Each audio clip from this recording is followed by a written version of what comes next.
All right. Good evening, adventurers, and welcome to GrowedUpGeek Gaming.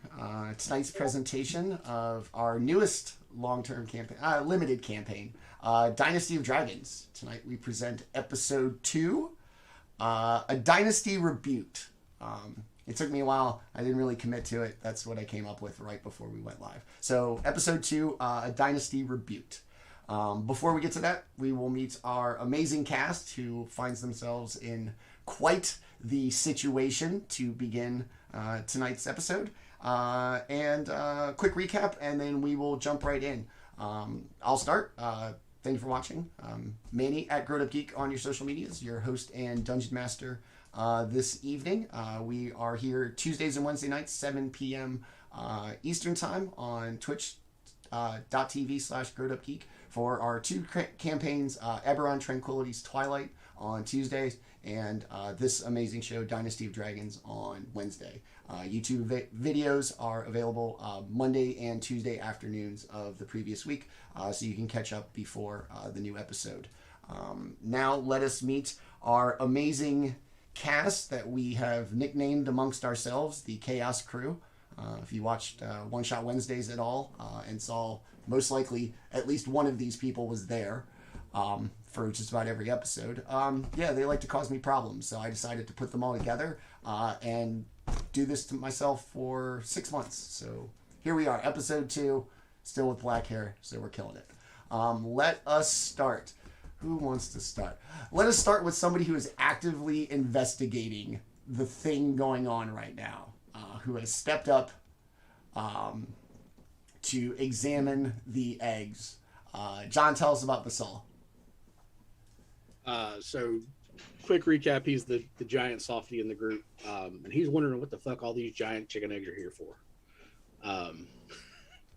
He is here because somebody said folks needed help, that there was, if things weren't figured out, there was massive loss of life was a possibility. So he is trying to figure out what these things are because he has no clue, and why they're here. All right. Actively looking at it. Let us slide over to the left. Let's see. Banquo, what are you doing? You just stand in like the middle of the room, yeah? Yeah, something like that. He was investigating over the various gold piles to see if he could identify the gold, because information is his thing. When he heard the clinkling of some gold coins, and he flew over to investigate that sound, and that's when the cracks started to occur. Nick, tell us a little bit else about Banquo. What's going on? Why are you here aside from somebody important told you to be? That's pretty much it. Banquo he considers himself a soldier scholar. He does work for hire as a bit of a mercenary bounty hunter at times, but his goal is always learning new information. All right. He is a half-elf, drow type, Bardlock. Because you got a multi-class, because you're you. Because I'm me. Yes. All right, speaking of multi-class, it was a natural segue. I took it. Raz, go ahead and tell me about Daemion, and also out of everybody kind of pre-show in the Discord and everything, also the most probably realistic, if you were to take fight or flight, you would take what? Oh yeah, no, he's out. I'm sorry, but ADV4? Nah, no. I don't care what's in those eggs.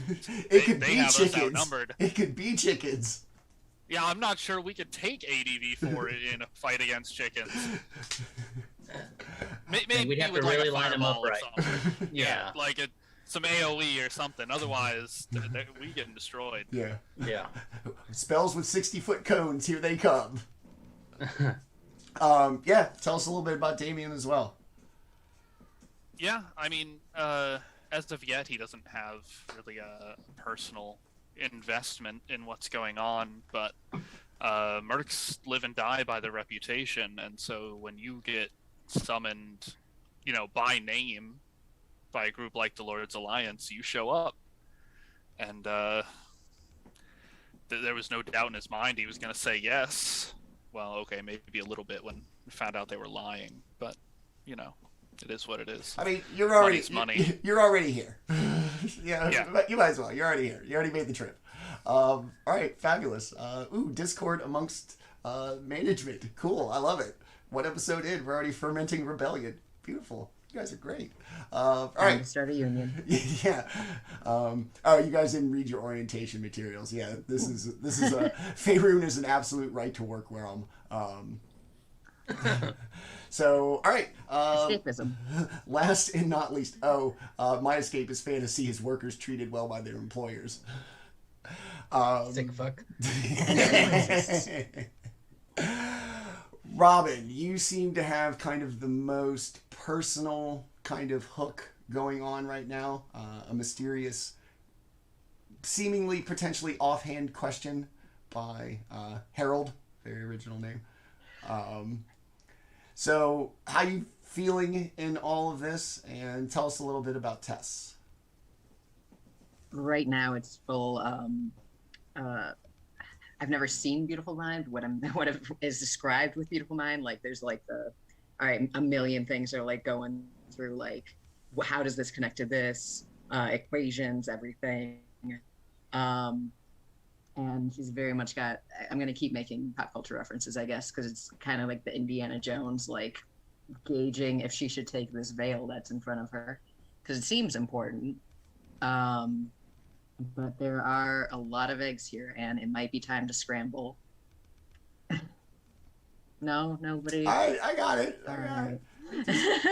I just I expect better of you. You're usually on point. That one seemed forced. I enjoyed it a lot, and I made me and laugh, that's and all the most that important matters. thing. That's right. That's all I need. There you go. And I could feel a little psychic pain. So this amazing amalgamation of humanity is what I've put together to put myself through on every Wednesdays.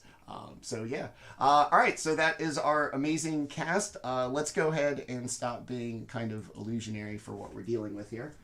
Last week in our premiere episode, our well-established and seemingly powerful adventurers, everybody is level 14, received a personal summons from the Herald for the head of the Lord's Alliance. Having worked together before, it was somewhat kind of unspoken that they would not be kind of summoned lest it be something exceptionally important. The party members each having accomplished quite a bit for the Lord's Alliance in the past understood this unspoken. Everybody came willingly, met with Lady Gwendolyn, the current head of the Lord Alliance, along with Shaudra Stargleam, who rules over Mirabar, with the problem being that the dwarves who occupy the mines and provide the weapons that Shaudra then sells to all of the Forgotten Realms have all gone missing. And as a result, the town of Mirabar was burned to the ground. The party, tasked with investigating what happened to the dwarves, ventured deeper than I'm sure any of them had been prior into the physical planet before, and as deep as the dwarves were willing to delve themselves. This is the very deepest part of the mine. They found work not very indicative of what they'd seen of the dwarves thus far. Just lots of material left over, not every part of the mine picked clean, large exposures of both metal and an odd kind of gem that the party was somewhat unfamiliar with. Explored the mines, found a hole that had been blown in towards them out from where they were, a small antechamber, and then another wall that had been clawed in as if dug by hand into an enormous vault. I was like, I'm calling it a vault for like prep purposes, so we'll just say a vault. Giant room, hundreds of feet across, 60 feet tall ceilings, and at the end of that giant room, a giant door. behind which whatever is meant to be kept is the door is going to do its job. Upon entering the door, they found 80 large eggs. What did we say they were? About 3.5 feet tall, something like that. 5. Said a furball could barely fit in one if they tried. Yeah, you said it. Yeah, you said if I scrunched up, I could fit in one. Oh, not between Christmas and not between Thanksgiving and Christmas. Yes. Bro, Super Bowl, man. A room full of eggs. On their way, they had passed a dead body in the first room that appeared much older than it should have, and with a body that looks like it had wasted away, either over time or whatever had killed it had just withered it down to a bare skeleton frame.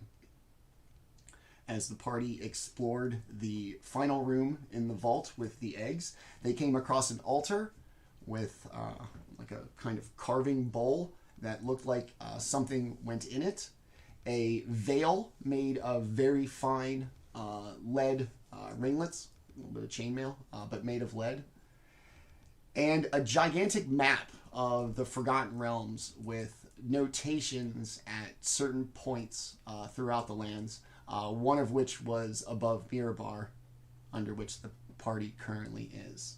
And as everybody kind of spread out and started looking at things, coins that had been piled up began to cascade down as if something had disturbed them, and with some of the eggs. And as the coins settled and silence took over once again, it was made aware that some of the eggs had begun to hatch. We cut the session there for dramatic effect, and we will pick up there right now. Everybody is in this giant room. It is hot as all hell. It smells like sulfur. There are 80 eggs, 5 piles of gold, as if hoarded into little piles. I'll give everybody kind of a what do you want to be doing as you first hear the eggs beginning to hatch. We'll start with Tess.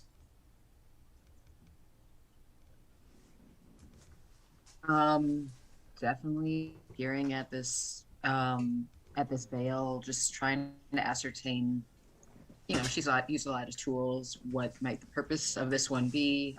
Detect magic showed it's mundane. So just trying to find out what his purpose is. Before he touches it, hopefully. Okay. Okay, cool. All right, Daemion, what were you doing when right before the eggs started to hatch, and what? Well, I was like, we discussed this in the pre-thing. You're gonna air with flight in the fight or flight kind of thing, yeah. Yeah, I mean, we were poking around this. Basically, the only noteworthy thing in the room other than the eggs, and then suddenly 80 really big eggs start making noise. Nah, we out. Okay. Bye. Banquo, you were looking at the coins. Yeah. Would I have just before the eggs start cracking? Would I have noticed any kind of like discerning differences between these piles? Any differences between the kinds of coins, the colors of the eggs, anything like that? Now everything seems. The only adjustment might be how the eggs are all arranged in groups of 16, and so right. Some are on bigger piles of money than others. Other than that, nothing deliberate, I would say. Okay. He would be he's being pulled between his urge to flee when things look bad, but also his like extreme curiosity of, I gotta see what comes out of those eggs though. It's like a car crash. So he's like, I just gotta watch. He's like halfway getting ready to run, but also like trying to watch. All right. I can't look. I have to look. All right. Last and not least, mostly because yours is pretty much spoken for on the Owlbear rodeo. Basall, what are you doing? You beat it, buddy. Got his hands on an egg, and he is looking up like, wait, I didn't. It wasn't. It that was not me. It was you. I didn't do it. You're the one. Why? You What's touched happening? the thing. Okay. A poo. It was a giant egg. I want to know what this is. I didn't touch those over there. Are they all cracking? No. Or like, is it like one particular pile, or is it just? It's just big cavernous room. Okay. So it's going to sound like a lot, but they're coming kind of from all over the place. Just not very, like, no real way to discern where it's coming from because of acoustics and just kind of a thing. They all appear to be kind of shaking, and as the ones kind of more actively or closer to hatching, like, really start to kind of shake, the piles get disturbed. The ones that may be less hatched are starting to kind of fall. So it's just a lot of like dynamic movement with everything going on between eggs cracking, coins kind of cascading down. All right. All right. Everybody go ahead and roll initiative. Shit. We should have seen that coming. Shit. Yeah, I was going to say, it's like, shit, what do you think? We're not talking What this do you out. mean, shit? I would like to cast Calm Emotion on all the eggs. Would I have a chance to cast guidance on myself as these eggs start to crack? Yeah, it's going to be like a kind of, we're trying to be dramatic here. Okay.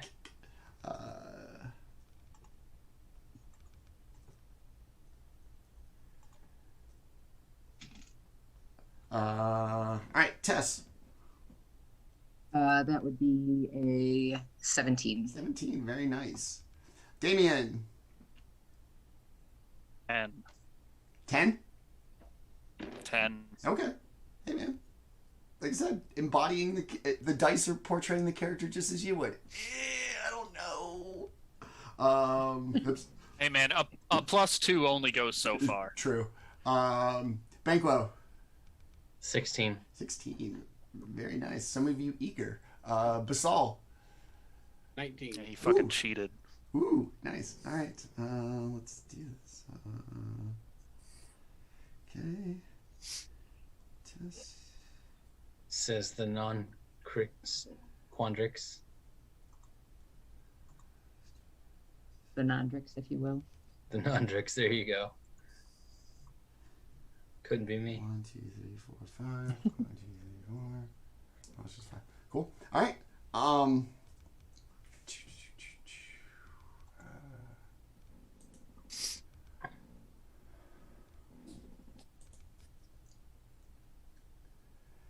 As the eggs begin to crack, it begins to get louder. Like I said, a lot of dynamic things going on, coins cascading and everything.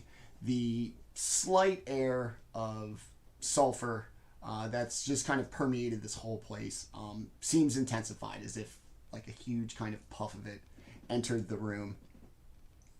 And out from 2 eggs, red, scaled, with wings, a distinctive, like, kind of pearl down the back of the neck, a very kind of beaked, almost, snout, smoke escaping from the nostrils, as 2 red dragon hatchlings make their way free of their nest, kind of blink themselves into kind of awareness, and instantly you see this creature new to the world, new to life, suddenly with malice and contempt for everything it lays its eyes on in the 12 seconds it has been alive. And it focuses towards you, snorts, sets out a kind of pathetic little puff of flame, but they seem raring to go. Basall, first to act. What would you like to do? The measurement tool's not going to work for the owlbear, so it's going to have to be squares. So just be mindful of that. So we're counting grids. Okay.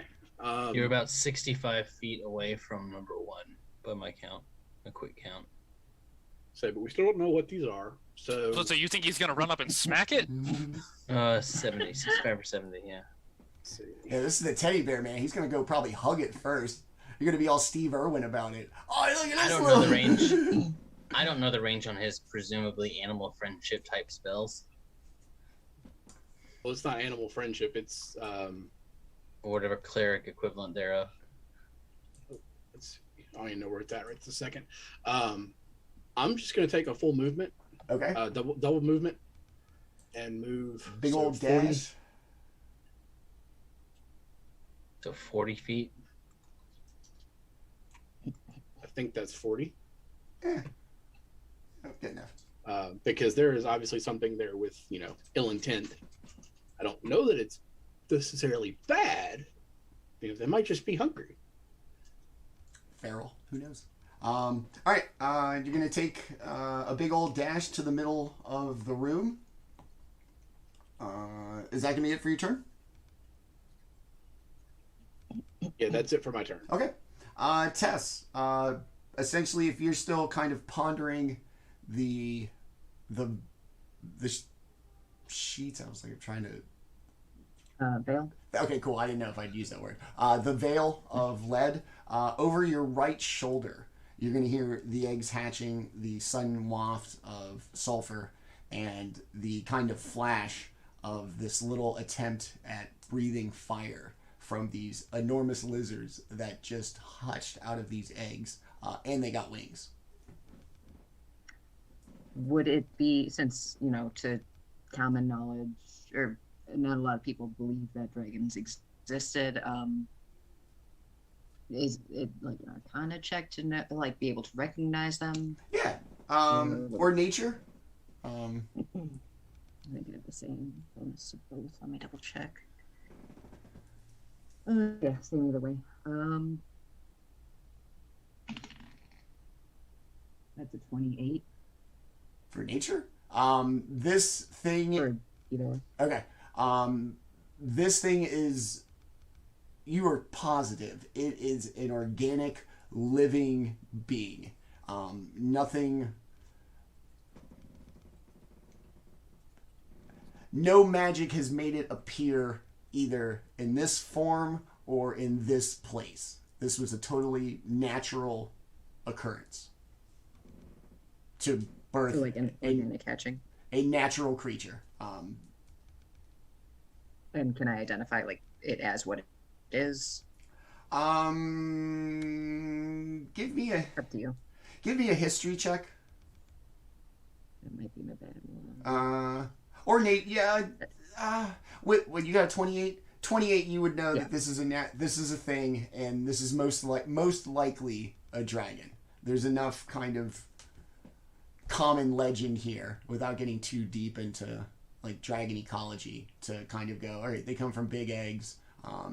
This one breathes fire. It's red. It's got wings. All right. Well, this day keeps getting more and more interesting. I think that if it's just those two, for now, would it be, what kind of action is it to grab the veil? I'll give it to you as a free action. You're just gonna like impulsively like grab it. Yeah, it's time to move closer to the door. So she's going to. It's a veil.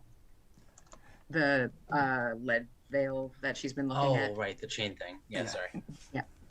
And then going to cast. Am I not able to upcast that? On these two, I'm going to cast chromatic orb at second level if I have spell slots left. Yeah, chromatic orb at second level with ice damage for I believe that is. Oh, I didn't realize that was so small. Okay, so I'm only throwing it at one of them. Okay. Sorry, I'm trying to see if that's one that I have to roll to hit. Yeah, it's an attack roll spell. Thank you. I've only used it in Baldur's Gate 3, so. That is a 29 to hit. Yes. Which one is 1 or 2?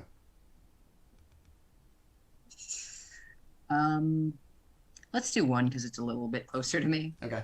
I'm not a fan. Oh, crikey, that'll piss it off. Yeah, probably. I gotta go. That'd be 22, 25 points of cold damage. Okay. You're going to hit this, and this somehow both feral, wild-looking creature, almost appearing to thrive off of shore instinct, yet also seemingly intelligent enough to look as if there's malice in their intent. Shirks back from the cold damage and lets out just a horrific screech. And in its agony, the screech leads to a gigantic plume of fire managing to escape its mouth as it screams in pain. Tess, anything else? Yeah, I'm gonna skirt back a little bit, and then I'm gonna skirt forward a whole lot. Bonus action, I know it won't hurt them, so I'm just gonna do a straight line, a Chardalon stride, just to make me move a little bit faster here. That boosts my speed by 20 feet, and I don't provoke opportunity attacks. Oh.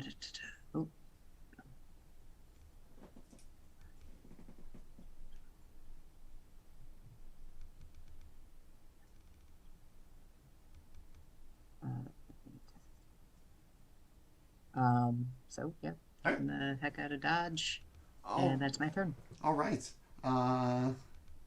Stick and move. Banquo. You're kind of looking at coins. You've seen Basall make a dash across the room.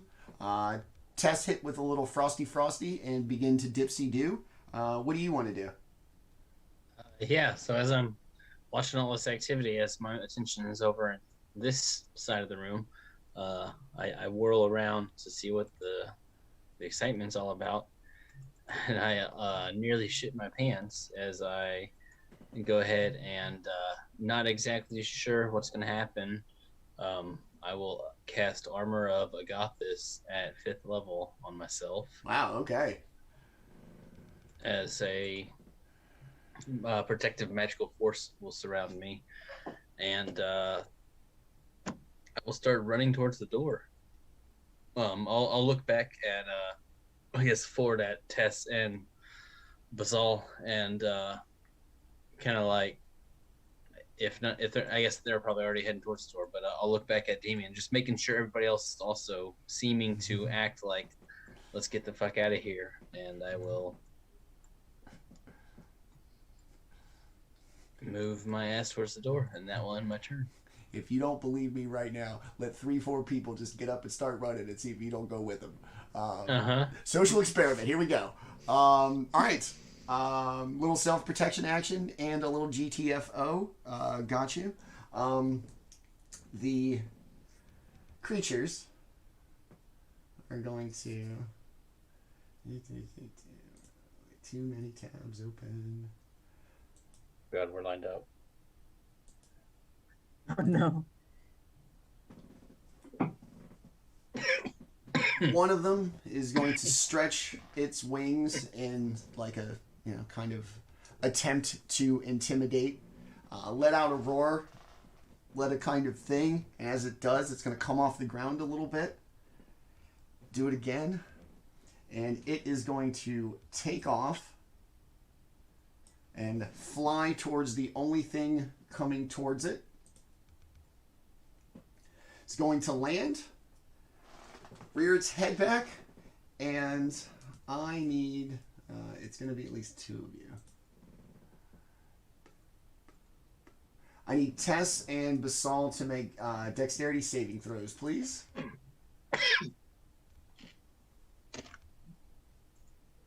I'm no good at these. That's a natural 1, so I'm no good at these. And that's a 23. Hold on, I gotta get 8 dice. 1, 2, 3, 4, 5, 6, 7. 7. Oh, Jesus. Chunk. 8, 11, 13, 18, 22. Tess, you are going to take 28 fire damage. I am going to use absorb elements at level 3 Okay. to try and mitigate a good amount of that. All right. And then I don't think upcasting it adds to the protection. Come again? I don't think upcasting it makes it any more protective. It does. When you cast a spell using a spell slot of 2nd level or higher, the extra damage. Oh wait. Yeah.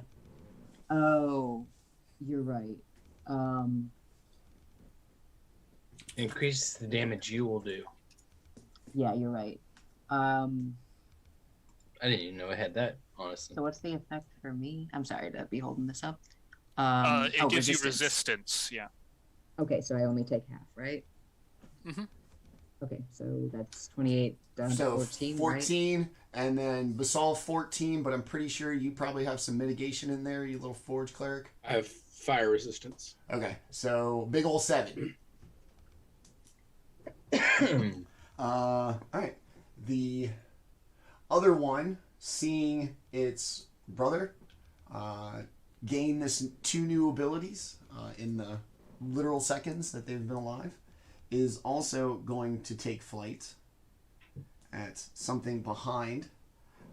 And same thing, Daemion, dexterity saving throw, please.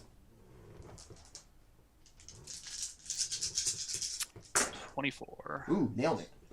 Ooh, and there's a lot of 1s in here. 3, 5, 6, 10, 16. You're going to take 8 fire damage. Oh.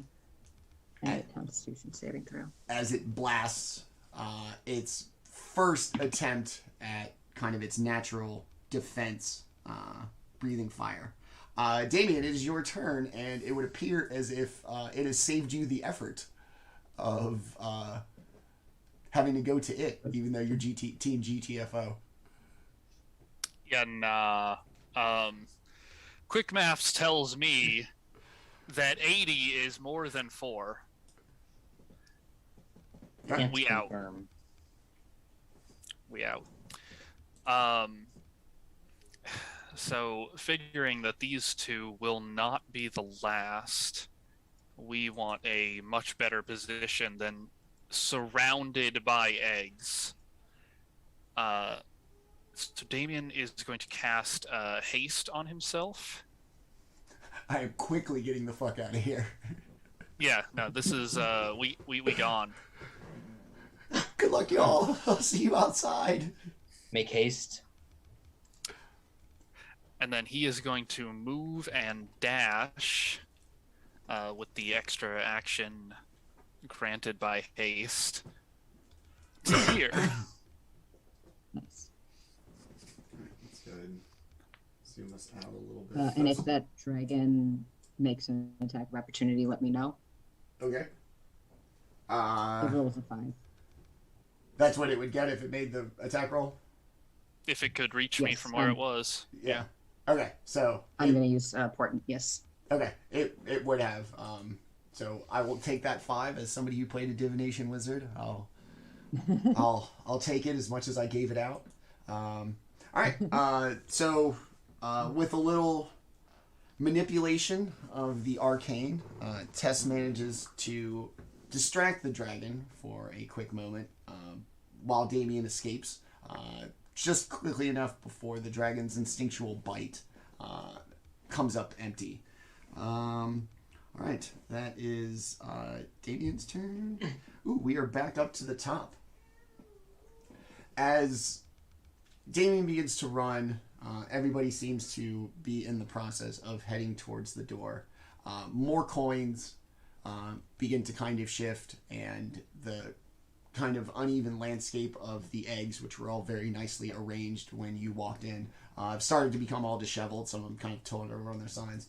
But a third egg hatches, and yet another of these mysterious red lizards with wings that breathe fire and smell like sulfur pops out. And Saul, it's your turn. Back to the top.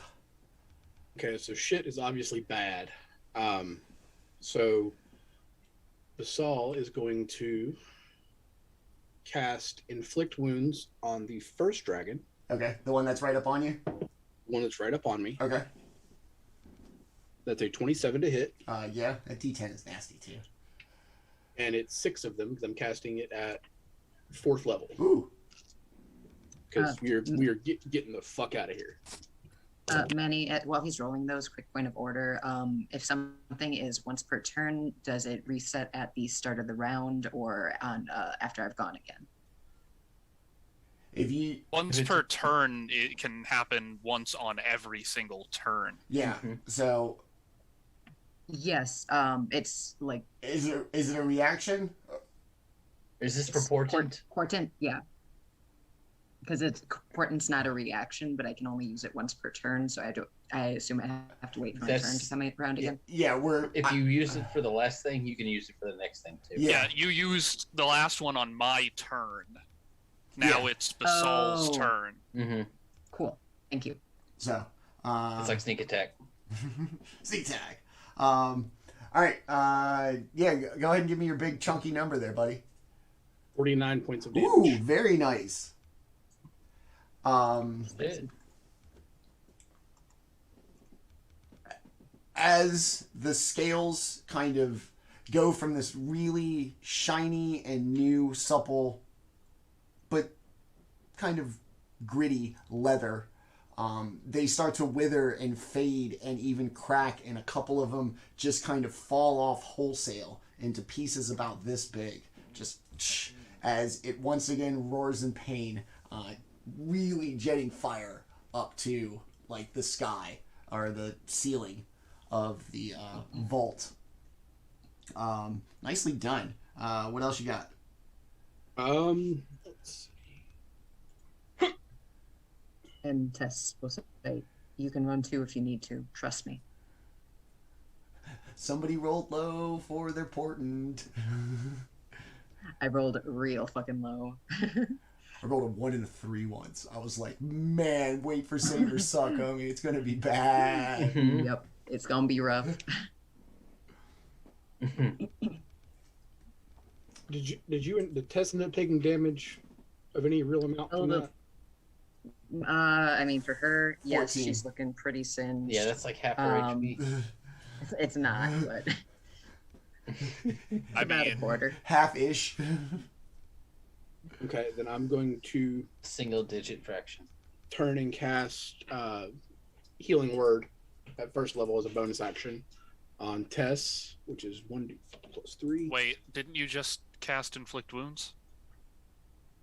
Oh yeah, you can only you yep, can nope. only cast 2 spells at once, a bonus action. Sorry, Or, no once healing. a cantrip. No healing for you then. That's fine. And this is why I'll I be said check me when I screw up, because it's first time playing a caster. All right, you good? All right, so you did a little damage. Are you good where you are? You gonna stand there? All right. All right. Yep. I mean, look, man, you know, just. The life choice. I mean, you know, That's choice. I'm just doing my responsible dungeon master due diligence. That's it. Tess, it is now you on your way out the vault. You've seen enough. Veil in hand, so you got a souvenir. Yep, I sure do. I think I was supposed to add some sort of damage to the other thing for. I went to a dragon vault and all I did was steal the stupid thing. I got some chinkly metal. One's the one I already hit, right? Yes. Okay, then one good turn deserves another. And is it looking kind of rough or? It is definitely not doing well. Okay. I think percentage. Let's go with an old. Let's go with an old favorite. I'm gonna use Toll the Dead. That's a Wisdom save of 21. Ooh. They do have a bonus to wisdom saves, but I don't think. And I think we're gonna have him roll a 6. Oh, okay, cool. Thank you. Good. I don't have to do math. Yep. Appreciate it. No problem. All right. So. Just got to get him away from this thing, and get out the door. I've seen him maneuver, and I forgot to get my D12s because who uses D12s? I do. I love the D12. This is the only thing I ever use them for. Where's my jar? I rolled 2 12s. 34. Is 3. Oh, whoops. 34 points of necrotic. Wow, very nice. It goes from this snarling wild creature, just angry, vicious, like intent, to suddenly this meek and meager, just shrinking from this kind of supple and like expansive physique to just nothing as it whittles away. It loses its luster. The bright red pigmentation of its scales fades to like a burnt rust and eventually slowly to a gray as it just kind of rots away, dead. First blood. All right.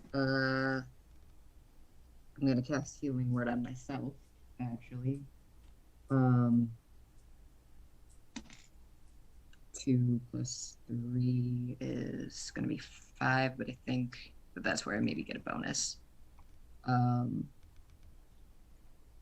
I'll figure that out on my end of things. But then then I'll take my 60 or 50 feet of movement. I might put you outside. 40, 45. Just about. I'm In- getting there. In the crack of the doorway, trying to shimmy past. All right. Oh, yeah. Banquo. Oh, I get a 5 plus my bonus. You're on your way out as well. One's dead. 2 of them seem without something to occupy themselves. What do you want to do?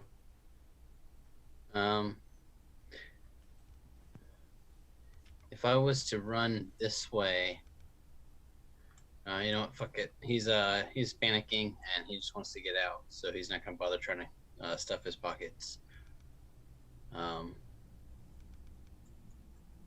he's gonna run away, and then let me double check something. He is going to go ahead and bonus action cast Eldritch Blast against the one next to the altar. Okay. So that is going to be, what are we at? 3. So that'll be 6 blasts of Eldritch. 29. Yep. 19. Yes. 13. No. Shit. 22. Yes. 24. Yes. And 21. Yeah, so 5 out of 6. Alright. All these D5s together, or D10s. That's kind of shit. So 20. So that'll be a total of 35 force damage against Numero Doso. Oh, nice. And double check. I don't think I took. Yeah. Yeah, that'll end my turn. Okay. It is now the monster's turn. This one is going to take its full 1, 2, 3, 4, 5, 6, 7, 8, 9, 10. It is going to head up here to the tanky boy. It is going to rear back and blast out a plume of fire. Basall dexterity saving throw, por favor. Where my D60? Certainly. Where'd my D60s go? Where'd my D20 go? That's a nat 20. Hey, So nice. 27. No, you don't have to show off now. It's fine. 20's good. 8, 14, 20, 26, 29, 34, 17, 8. 8 points. 8 points after all of the mitigation and succeeding on the saving throw. I'll take it. Take it all. Take, All right, that's my job. That's that. This one is going to. I think I can. Come at me. 15-foot cone is going to get you if it goes right there. All right, Tess and Banquo. This new dragon, seeing its 60-second older brother breathing fire and flying around, wants to get in on the party too. Dragon see, dragon do. Dexterity saving throws from both of you, please.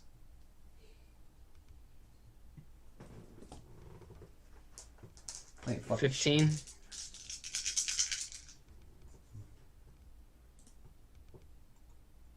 Okay.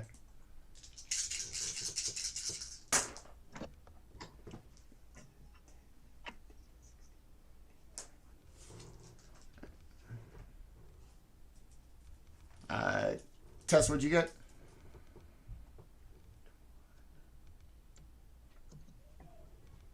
Sorry, 12. I just did a lot of talking. Okay. I'm also going to go ahead and cast Absorb Elements right Okay. away. Then you failed. Banquo saved. With Absorb Elements, you're both going to take 10 fire damage. All right. That is it for that. Daemion, first out. What's the next play? Keep going. Good luck, y'all. I hope you're okay. See you outside. It's hot. Sucks to suck. God, most of you got so close to the door, but Get apparently wrecked. the dragons are faster than you. Definitely faster than me. And you just didn't even Flail try to go snails to the faster door. than you, Yeah. Yeah, I'm making sure y'all got to the door first. Ooh, neat. John, don't forget you do have that potion of boldness that I gave you. Ooh. Potion of Huna. Isn't there a booze company that's Live Bold? That's their slogan. Or is that Taco Bell? Rolling Rock. Was it Taco No, Bell? that's Liv Moss. Live Live Moss. Moss. Damn, I was like, man, if that was a fucking plug for Taco Ghost. Bell. That'd have been dope. Dos Rolling Equis. Rock. Oh, I don't know. there's a green bottle. From Anywho. from Latrobe, Pennsylvania. But yeah, you know, they're right here. I gotta make sure they at least get through the fucking door. That's it. That's it. Look, you're almost there, y'all. I actually went last turn, and I'm the first one out. It seemed Banquo is a little up close and personal. See if we can't do a little something to help him out there. Open it up What's your with position? a booming blade. Yeah, we like those. I forgot Yep. Concentration. Ooh, but a 14 probably won't get it done. 14 does not. But that's okay, because we're going to do it again with the... what are those called? The illusionist Tasers. bracers. Hopefully a better roll than a 2. Wow, it's a whole 4! Does a 16 hit? It does not, but it is so close if that makes you feel any better. God! Oh no, it makes it feel worse. Uh, I have to use my reaction. what do I... You're want going against to- your intuition. Your intuition said GTFO, and now like your empathy for your party is saying go back inside. So you might not be in it. Like you're just like God. Yeah, damn it, well- obligation. Word of warning, my my empathy, as you put it, lasts about 6 seconds. So One round. I hope you saw it. Everybody see it? Cool. I tried. We good? I tried? Yeah. Yeah. The record is straight. Yeah. I'm out. All right. all right, so not done. Okay. With haste, I get 1 extra action, which I will use to try and hit it one more time with my sword. You can do it. A 21 to hit. Yes. Nice. I was genuinely rooting for you there. Oh yeah, real exciting. Oh, don't worry. Oh, don't Nowhere worry. else thus far. Bro, if you do. Big ol' 12 magic slashing damage. All right. It's going to see your first 2 attempts and instinctually try to get out of the way of the first one. A little late on the second one, but still successful. By the third swing, it seems almost defiant as it stood there, letting you hit it. More of a grimace than like an outright kind of screech or real testament of pain. But it seems to have almost begun to enjoy this cat and mouse, if you were. All right. Is that it? I very nearly forgot. I am an 11th level paladin, so that is actually 12 magic slashing plus 8 radiant. Nice. I deal radiant every time I hit something. Nice. Max smite. So that makes me feel a little better. There you go. It's gonna. And then I am leaving again. Bye. And now, once again, bye. I just dropped in to say, bam. Everybody's still good? No, tough. I'm out. Bye. It's gonna take a bite opportunity attack. Not too bad. Get all these D6s Good out luck, of there. bitch. Get all the D6s out of there. 12's not gonna get it done. Yep. The spike of radiant damage kind of causes it to kind of just flail wildly, missing in its opportunity attack. All right, that is the end of the round. And once again, the coins and the eggs begin to shift. Me. And what would be 4th red dragon wormling appears.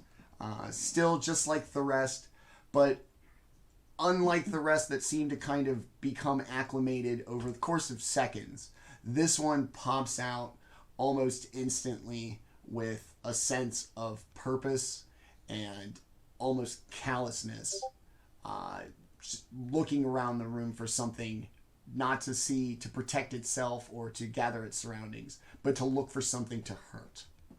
Basall, what's up? Real quick, what does the potion of boldness do? That would be the effect of bless, essentially, a plus Okay. D4 Bless, to every attack yeah. and save for a minute. Okay, so I am going to. Oh nope, I'm not going to do that. I am going to look up, realize that a 3rd dragon in the room now, yell at Banquo to get out, and I am going to cast Banish at 6th level and target all 3 of them. Okay. DC 16 Charisma. All right. I'm gonna roll this for each one. All right. Let's see what Daddy needs. Ooh, okay. I don't like that. That doesn't sound like in my favor. First one fails. Second one succeeds. Third one fails. So Nice. 2 and 4 will fail. 3 will say saves. Okay, then to finish up my turn, I'm gonna move towards 3. Okay. 'Cause And that's the door.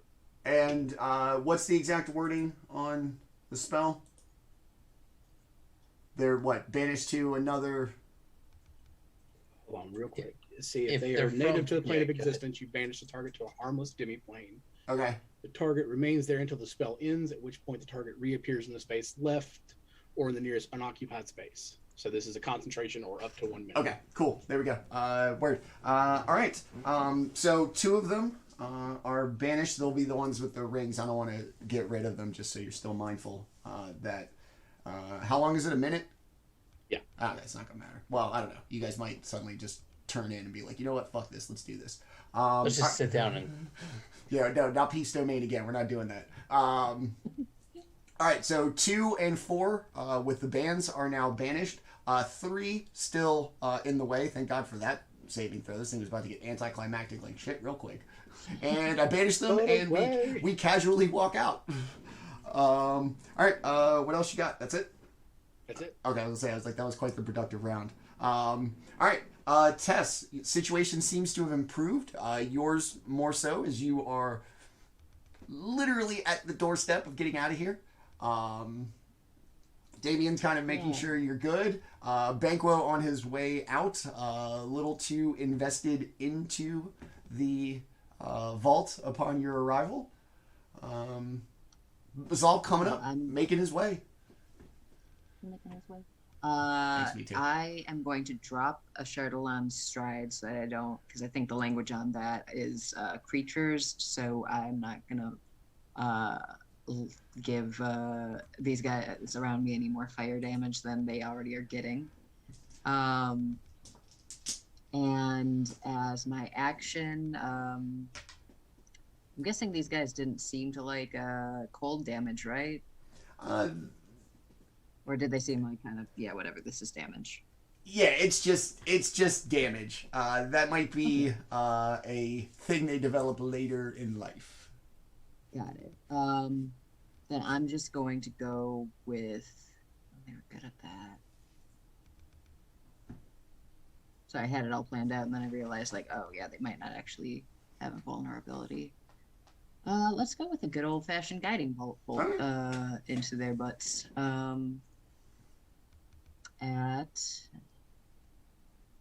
Let's do second level. Okay. On the one remaining.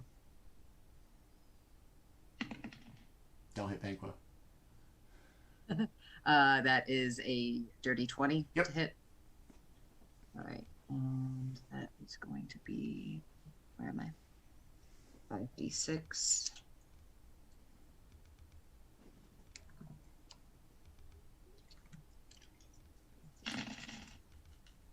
Mm-hmm.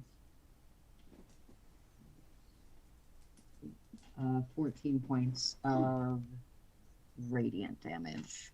Very nice.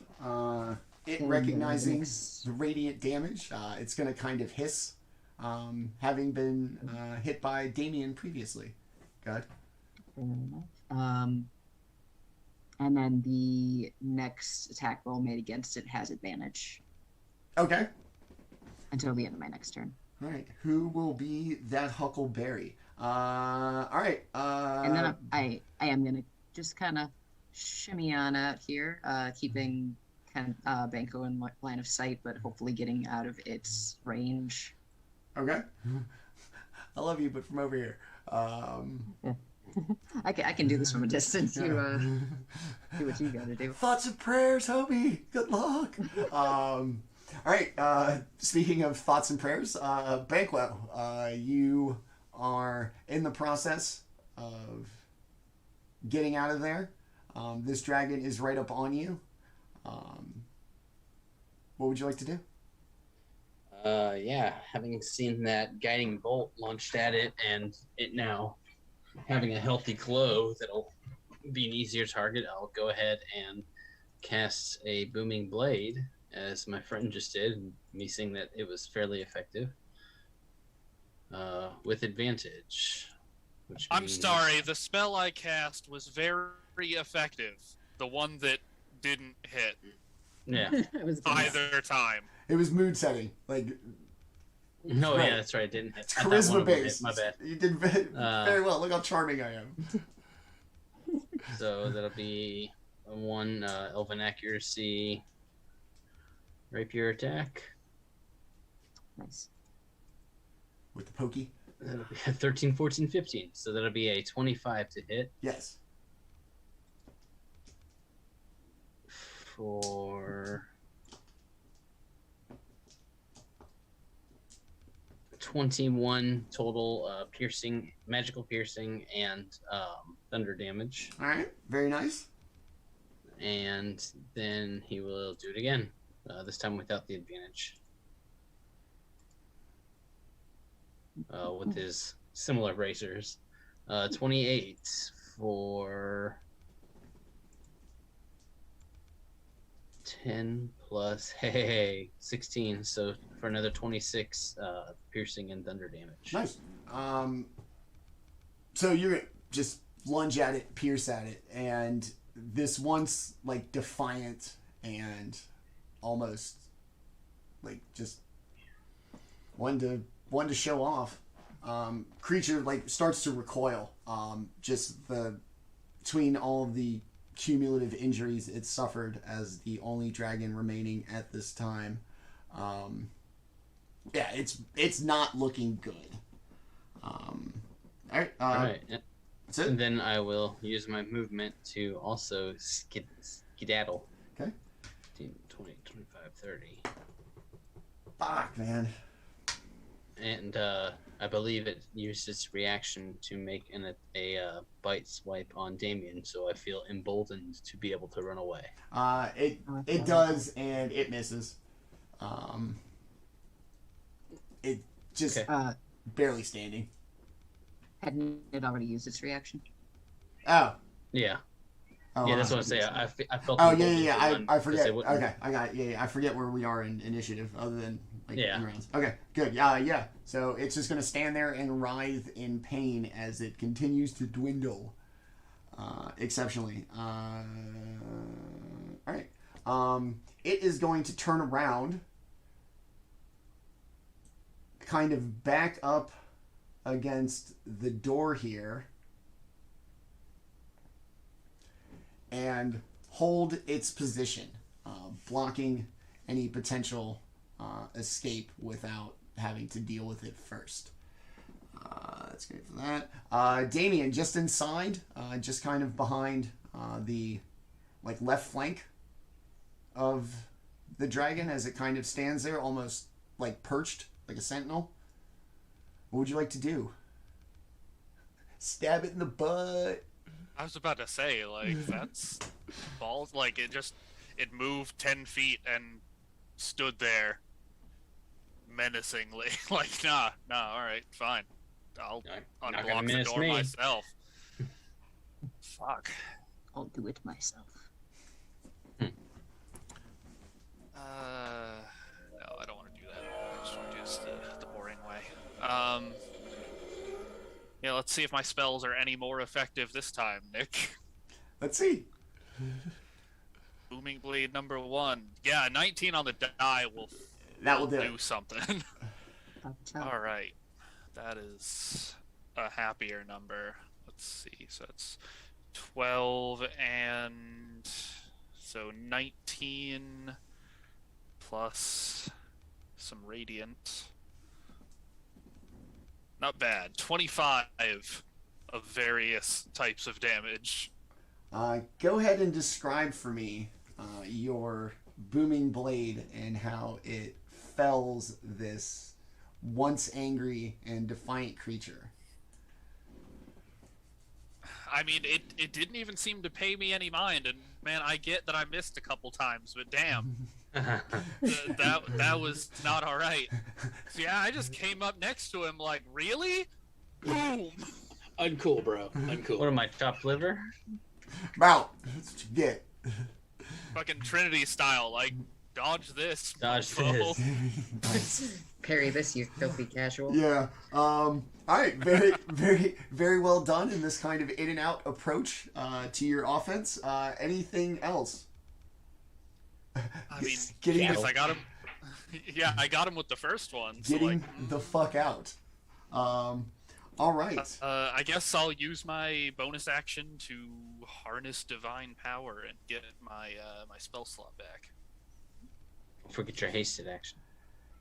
And yeah, but what am I gonna do? I'll use my hasted action to fucking flex Dash. on the haters. Basall, Do a victory dance. you find yourself in a now empty hatchery. Two of the dragons having been banished to your demi-plane, and two of them having been legitimately killed by the members of your party. And as you sit there in this kind of quiet, maybe the only sound you hear is maybe you're kind of gasping for breath from all the excitement and action. More coins begin to become disturbed. More eggs begin to topple over. And 5 more eggs Oh, fuck me. hatch. I started opening the wine bottle a little bit early. So, Nah, man, that's why I stayed in the door. I knew this shit wasn't over. Do with this bit of information as you will, but it is your turn. So I'm going to take a full movement, which puts me at the door. Okay? And so I'm going to take my full movement and turn back to the room, ready, since I can't move any further. Cannot get the fuck out any further than that. Come on, man, just through the door. No, man, I got this. You're right here. No, fine. All right. Cool. That's it. Just GTFO. That is your whole. That is your whole turn. Yeah, I'm getting to the door. Heard. All right. Tess, having already G'd, gotten the fuck out. GTFO'd. The FO? Yeah, I don't know the past tense. Okay, cool. Still GTFO, because got is the past tense of Yeah, get. I wanted to be a little ignorant about it and mess it up some kind of way. All right, so you hear this echoing sound of multiple eggs hatching. Maybe you even kind of catch a glimpse of one or two of them, depending. And your very large new companion just seems to be, as best as he can, making a beeline for the door. As fast as his big tree trunk legs will carry his ass. What would you like to do?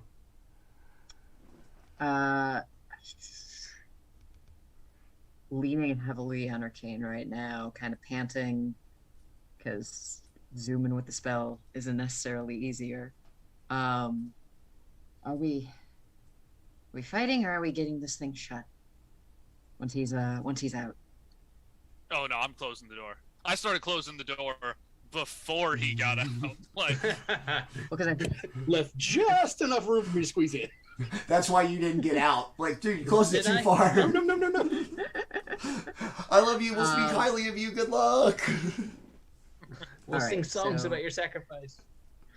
how bad's Basall looking? Is he like pretty good right now, or? Oh yeah, no, I'm fine. Okay, I thought so. Just wanted to check before I start doing stuff. I'm going to hit one of these guys with a spell. Okay. Actually, I need to double check my range. 8, it looks like, or 6 is probably the only. Depending on how far. Well, the door's starting to close. 6 is pretty much going to be your only line of. 6-3, but I imagine range is going to become an issue at that point. That's far. Yeah, I'm gonna go right here. The person who made this map doesn't understand scale, so that room's big as shit. And I'm going to cast. No, it hasn't been hit yet. Post-it note. I'm just gonna go ahead and cast Ray of Frost. Just aim to hit it. Okay. Which one? 6? 6, yeah. Can't hit anything else. 6. Fortunately, a 6 is still a 19 to hit. Yeah, it does. And that is D8. Only 13 points of cold damage. And then I figure that the door is probably somewhere around here. So I'm going to help push the door closed Okay. with the bonus action, I guess. line up, put a shoulder into it. Yeah, like kind of pushing the cane against the ground to give me a little more leverage because I am not a strong girl.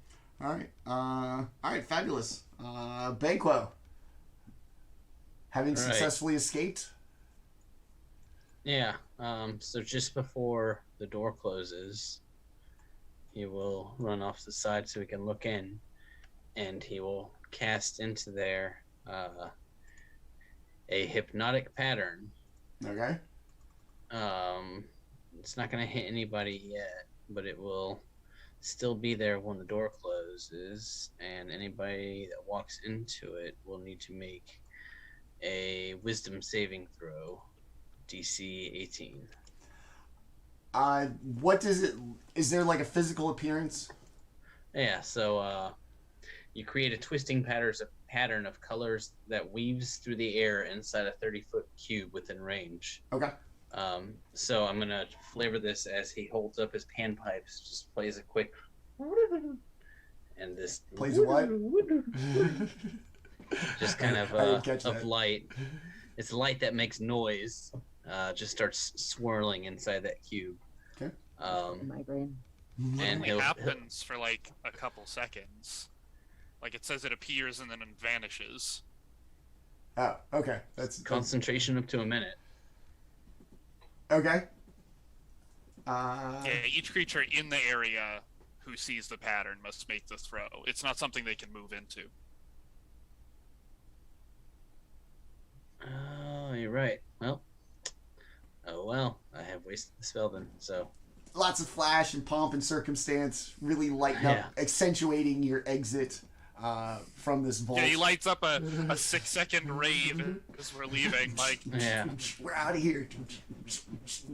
All right. So that's my action. The club is with now my closed. Is the door closing? No. The club is now closed. They kept the lights on. And then with my bonus action, I will inspire Basall, and I'll say, your legs are carrying you really slow, but now it's really time to go. And you'll get one D10 Bardic Inspiration, I believe. Yeah, one D10. I forgot about that little aspect of your character. The limericks. I did too.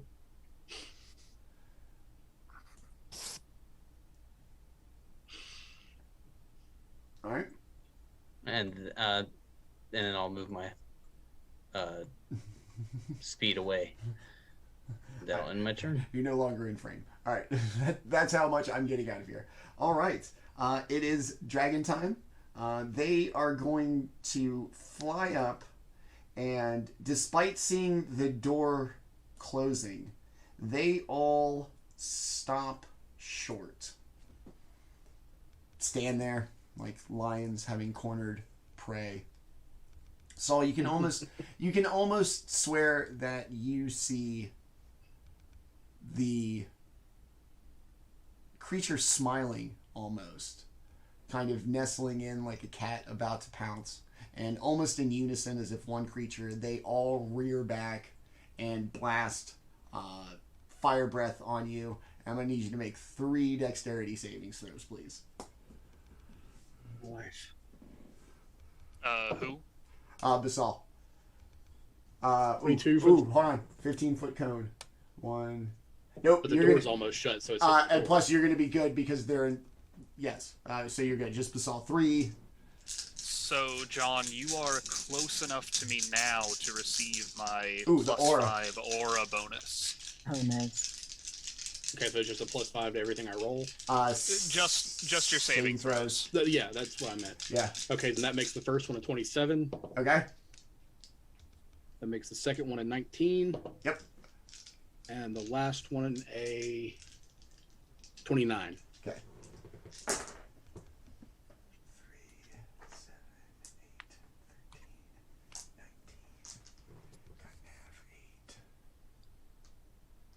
Here, cut in half 9. Cut in half again. You're going to take 4 from the first one. 11, 15, 16, 17, 23, 27, 13, 6 on the second one. and 4. So glad I'm tanky. 8, 12, 17, 21, 27, 13, and then 6 again on... So 16 total. I don't know. I threw 3 numbers at you. Yes, 4, 6, 6. That sounds right. As your time studying and worshiping gods of the Forge have, surprisingly enough, come in exceptionally handy in a creature that breathes fire. That's going to be it for the monster's turn. Daemion, first out. You're still here. You are not back in the mines, hauling your asses back up there. What would you like to do?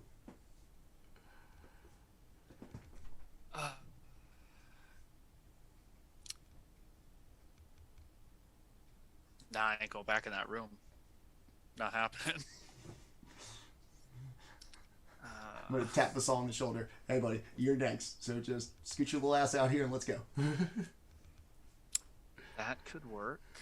If we, just an idea, if we could take one back with us, they did want answers to why this happened. But until I got pinned against the door by 3 of them, that was my intent, was to grab the one by the door we killed. Yeah. We do. Don't we have those boxes of like teleporty something? Yes. Do you Grab it and teleport? did you make concentration No, I did not. Oh. on the but banishment? that's Oh, three jeez, concentration checks. that's 3 concentration checks. What do I roll Pretty for good for concentration? Is that... Constitution saving throws. Oh, okay. Which I imagine are pretty good for you. 19, Yep. 21, Yup. 19. Yup. Nice. Damn it. I was And like, are you- now they're I guess all it in doesn't here. Were you adding the 5 to that? No. Yeah. Oh wow. You nailed it. Manny, how big are these? About 127 pounds. And they're listed as medium. I Approximately. was hoping you would say medium.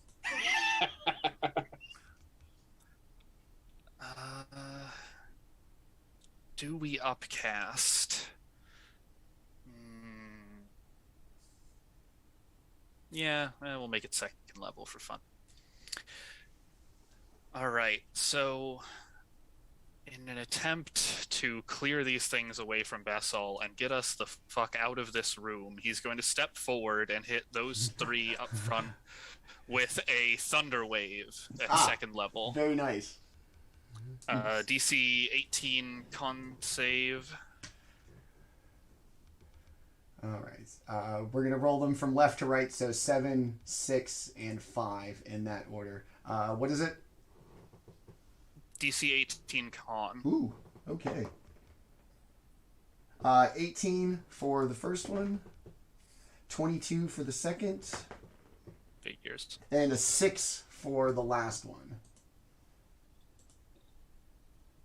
All right, so it's going to be what? How far back? 10 feet if they fail. Okay. It's also 17 thunder or half on a save. Okay. So 8, 8, and 17. Okay, cool. Very nicely done. You got a little bit of breathing room. All right, what else? Man, I was really hoping that knockback was gonna hit all of them. That would have been hilarious. All right, I think we're probably just gonna leave it there though, and give Basall a nudge, like, "Hey, maybe we should close this door, huh, buddy?" As you jump in and jump back out, like as your way out, you're like grabbing him by the collar. All right, man, look, let's go. All right. I'd be moving faster if I was wearing lead shoes. All right. It is now your turn. Daemion gave you a breathing room. You are going to have to probably take some opportunity attacks, just saying. And I'm definitely going to have to, because I'm going to reach down and grab the one that Daemion killed right there by the door. Okay. I'm going to grab it, and I'm going to right out the door. Okay.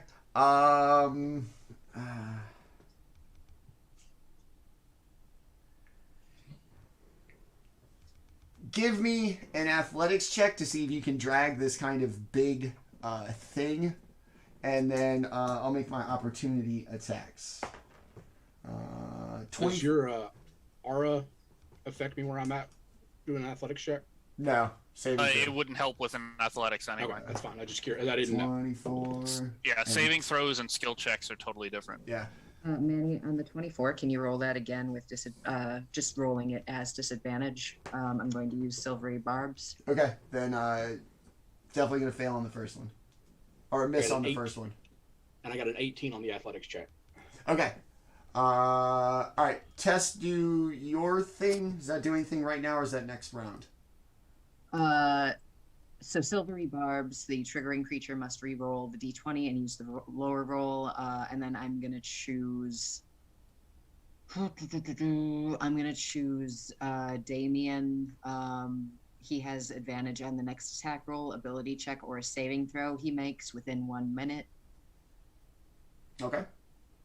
Love that spell. All right. So as these two, with a little intervention from Tess, take their shots at you, knowing that you were going to leave, you do manage to pick up the rather large carcass body of this creature. And as you make your way out, essentially where the door seals against the wall, the creature, very tangible and large, slowly begins to turn to dust, as if crossing some invisible threshold has rendered it completely inert.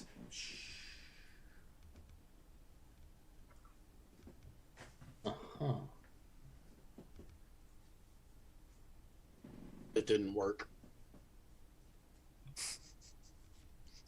Really? I'm not going back to get another one. And as you see it, and as you kind of squeeze your way out the door, the two remaining dragons not affected by Thunderwave seem very aware of their positioning, and at no point attempt to pursue any more than they had. The one that stood sentinel, that exact one that Daemion stabbed in the butt, and then the three originally that flew up here seem to have stopped at a very definitive point. Are you closing the door on your way, or is everybody else closing the door as you slide out? Yeah? Yeah. Okay. Yeah. You manage to close the door just as Saul steps out with kind of covered in ash, as the creature that he picked up and attempted to leave the vault with just in an instant just turned to ash completely. There's a lot of that going on. Turns to ash just as if you were to cross like an unseen threshold back into this first chamber of the dragon vault. And as you do, you hear the not agonizing screams of creatures in pain, but the frustrated and anguished sounds of creatures unable to continue to do what they were meant to do.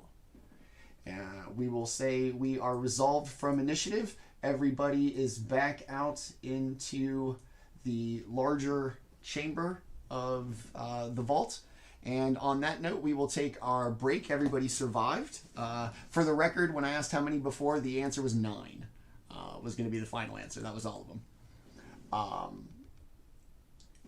Yeah, so it is currently 8:37. The party has survived the Dragon Vault. We're going to take about a 10-minute break. We'll be back about 8:47, and we will see what this group of adventurers would like to do with all this new information. Thanks for watching. Thank you to all of our new followers, Peef Beans, Ace the Man, Deep Seer Moo, and Pepper SPOD. I appreciate all of you. Thank you for the follows. We'll be right back in about 10 minutes. Thanks for watching.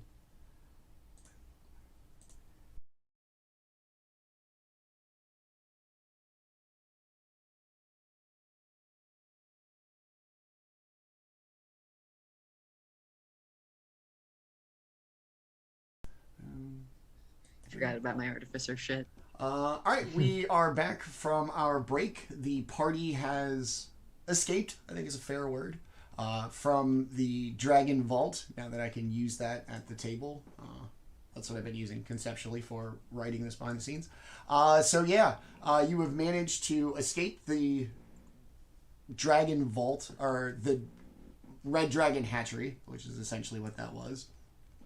Noticing that they cannot pass beyond the threshold of the vault door, the door is now shut, trapping what by this point would have been everybody's going to be back. So you killed, 3? So there'll be 6 red dragon wormlings screeching in frustration and anger that they are now trapped in this room with the things that they were playing with having escaped. So fresh in the room, we'll go through like one round of initiative and then we'll kind of let you do whatever. Basall, you were the last one in. Door closed just as you made it into this chamber, and the dragon that you had managed to successfully snatch up and attempt to bring with you has turned to ash as you passed the threshold to the door. What do you want to do? Just as like the door's literally shutting, boom, as it closes, you're covered in ash, having just escaped with your life against what would have been awful. What would you like to do? So, I mean, I just came to the door. Obviously, there was a mad dash, and someone my size, there's going to be that big exhale of breath. You know, ash comes off of me because big movement of air, and I'm just going to look at my hands like, what? I had a dragon. That was a dragon, right? I had one. It's all a dream. Yeah, I don't know what's going on. Used to be I Word Up definitely magazine. grabbed it. I definitely ran with it. All right. Tess, you see Basall kind of confused, almost positive that he had managed to grab the dragon. Depending on where you were standing, you maybe have even seen him grab it.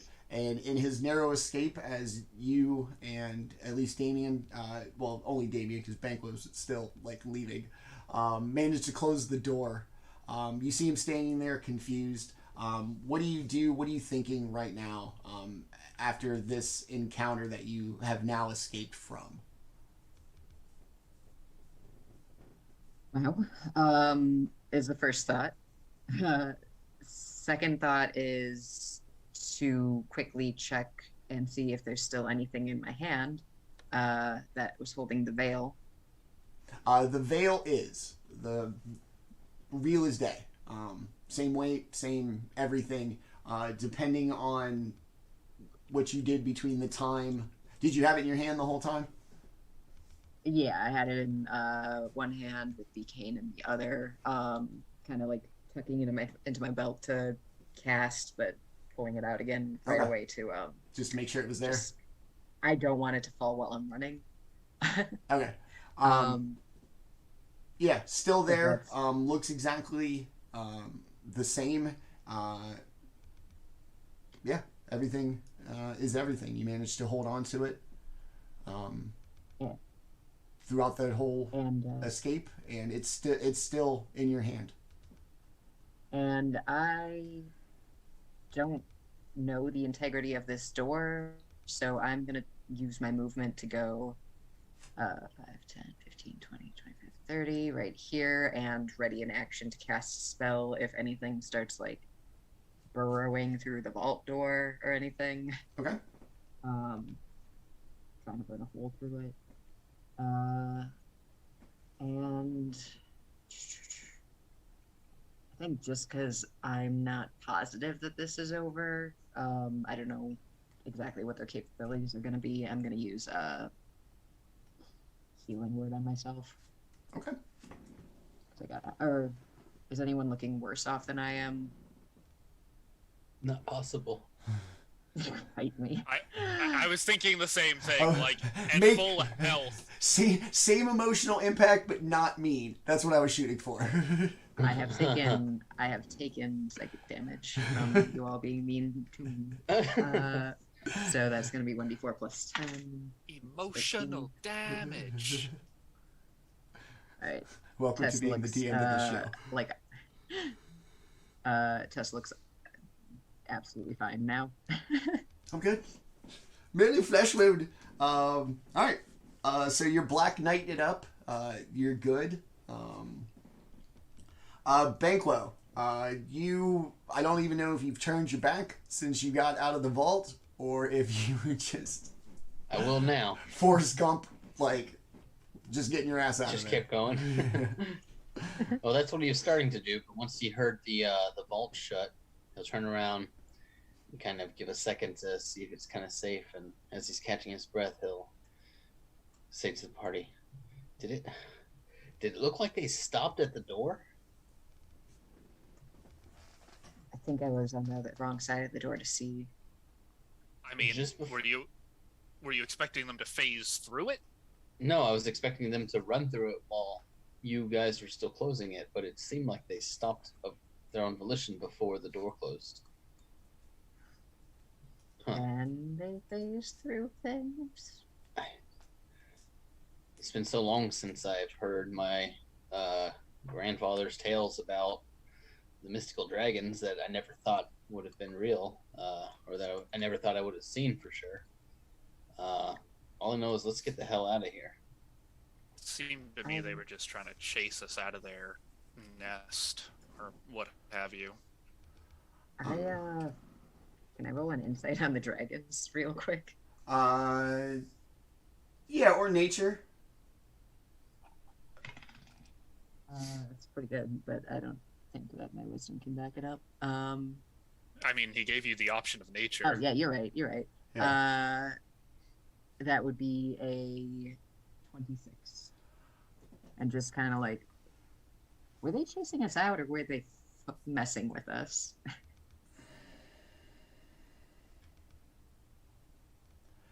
Coupled with seeing what happened to the body that Basall brought out of the vault, you would probably surmise that they stopped on their own. Okay. Sure, I meant more of like intent while we were in there. Their nature is inherently cruel and establishment of dominance, so they, for the most part, they're just kind of assholes. Hard to kind of denote, territoriality or anything along those lines. I think maybe they're just rude. Well, that's a hell of a rudeness encounter. So next time we smash the eggs, huh? Yeah, definitely start with the I mean, eggs. if that might but- just, for even if they're close to finishing gestation, or was it nobody gestation else? eggs? Nobody else is gonna mention it. That was a lot of gold. That's a lot of gold. And I'll just end my turn without moving. Okay. From the other side of the door, Daemion and Basall, just for being like that close, the kind of constant like roars of anger stop for a moment, and you hear what sounds like a deep inhalation of air, and then the distinct screech and kind of roar of sound that has accompanied their fire breath, as they all sound as if they are just blasting the inside of this door. And Daemion, you especially, you're going to feel, a change of temperature, nothing dramatic or, really detrimental. But you are going to notice like a tangible change of temperature as the door appears to be heating up. No change of color, no loss of integrity. It just feels like it's warmer, borderline hotter. And Daemion, it is actually your turn. Yeah, so first of all, making sure that if possible, this door is latched. Probably just lean against it and sort of slide to the ground as he drops concentration on haste and just takes a moment. The roaring sound continues for another moment, and like most living beings, it kind of runs out of the air within its lungs to exhale, and the silence once again comes briefly before it is once again broken by the sounds of the angry screeches and roars of the creatures left. I think they're hungry. Not it. Look, they already tried to cook meat. I'm good. I'm not going back. There was a whole room full of no. So is this what could have attacked the miners? Didn't Timothy just get out of the hatch. room? Yeah, they can't leave. So, but it's got to be related, right? I mean, this can't just be coincidence that they've had this problem that they need investigated, and this is what we find. I mean, clearly somebody or some group, something has been attending to these things, attending to this place. Maybe that is what attacked the miners. Maybe they dug too deep and weren't supposed to. Old man's son was corrupted. Yeah, so, or it could have been the corruption from the artifact. I don't We know. don't These know things were form it takes. shooting some hot fire, and looking at the destruction we saw before we came into this godforsaken hellhole, one could draw the conclusion that whatever laid those eggs, it's probably the same thing that destroyed that city. Yeah. How many do you think are still? Well, how many do you think you've hatched by now? More than enough. I counted at least 50 before they started hatching.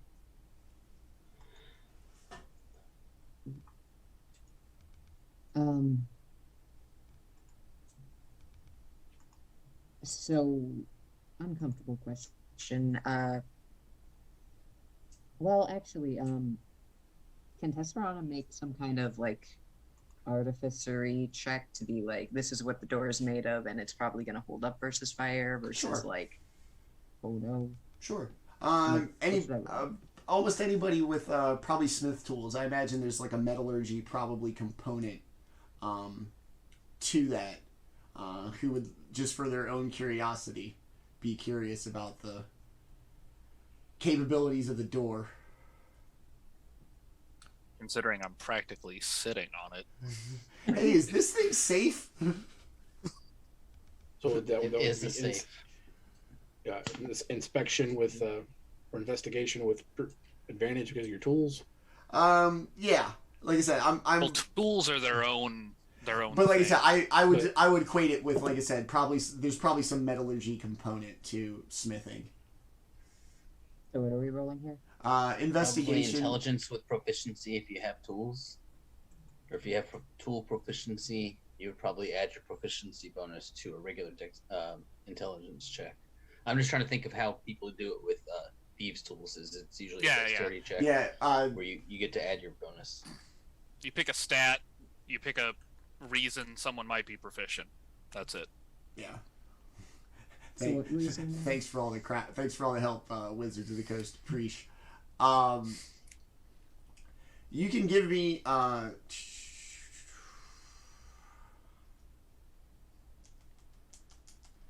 just a straight investigation, or I guess intelligence plus your proficiency bonus for artificer. I'll just give you just any of your tools. I imagine you're pretty well versed in a lot of kind of crafting materials, I would say, probably. Oh yeah, Robin's an artificer. She gets expertise. That's what I'm saying. So and she's got the eyes thing. I was gonna say, because given the choice, I'll roll investigation, and Tes'serana just very warily approaches the door again, and like, touches it, Okay. kind of gets over the intricacies. And, okay, the 14's better than the 4. So that's a total of 24. I don't know if you want me to add anything else to Are you gonna touch it, or are you just gonna kind of like eyeball it? I'm gonna very carefully touch it, like, hey, that could be really hot, but Daemion seems to be touching it with no issue. You can feel it getting warmer, like the bars of a gate out in the sun. Maybe a little hot to the touch for some people, but nothing that's going to scald or cause any real tangible damage. And for how long they breathed and blasted it from the other side with however many there are at this point, you feel pretty secure in the door's construction for the blast that it took, for how long it took. Like I said, nothing seems to be drooping or having any ill effects structurally from the fire breath on the other side. The door, the integrity of the door still looks just as it did when you got there, just a little toasty. Okay. Door should hold, and now I think about it, they're not going anywhere if it doesn't. So if we need to leave, I don't think that'll be an issue. Or when we need to leave. When. Which might, I don't know. I don't know if we found our answer yet. Found something worth reporting on at least. That was, may not be the problem, but it is definitely a problem. Yeah. This is... Well, didn't we get, I forget who it was now, but some kind of map? It was on the wall. Yeah, and I gave my map to Banquo. Yep. Banquo to copy. We're at one of those X's, so... It's a lead. I say we report back to the Lord's Alliance, let them know what we found, because I mean this is so far above and beyond what anybody would expect to find.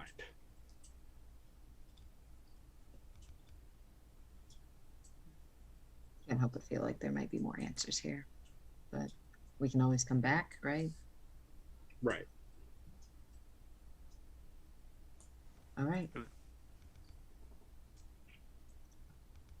What would you all like to do? Can someone help me with this body? Oh, yeah, that's right. We were gonna take the armor and the body. Yeah, well, I've got some questions for him. That's messed up. We've already asked you questions. There's more than one way to get answers. There's a lot of ways to get answers. So Basall is going to go gather up the armor and load it in his pack. Which puts me at...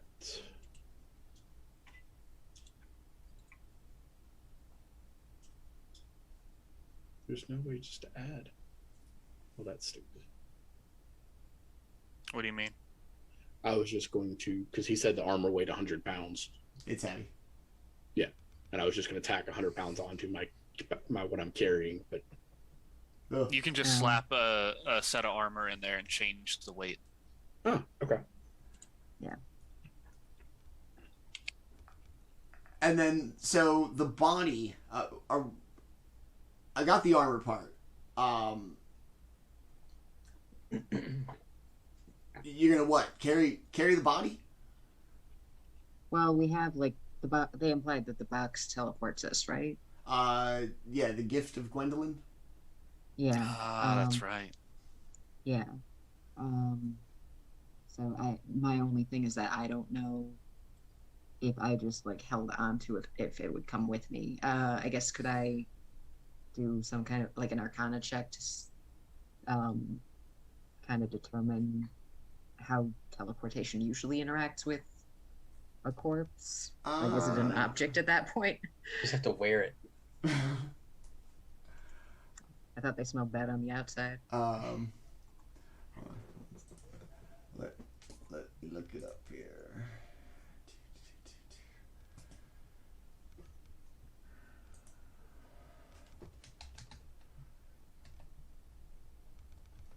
Also a little cautious because, like, I don't know if this thing's going to turn to dust on me. I missed. How did you say we're moving him? Obviously the teleportation box, but Yeah, I gotta. Trying to figure it out. I mean he's on a bedroll sheet, so we could roll him up and burrito him so he's contained.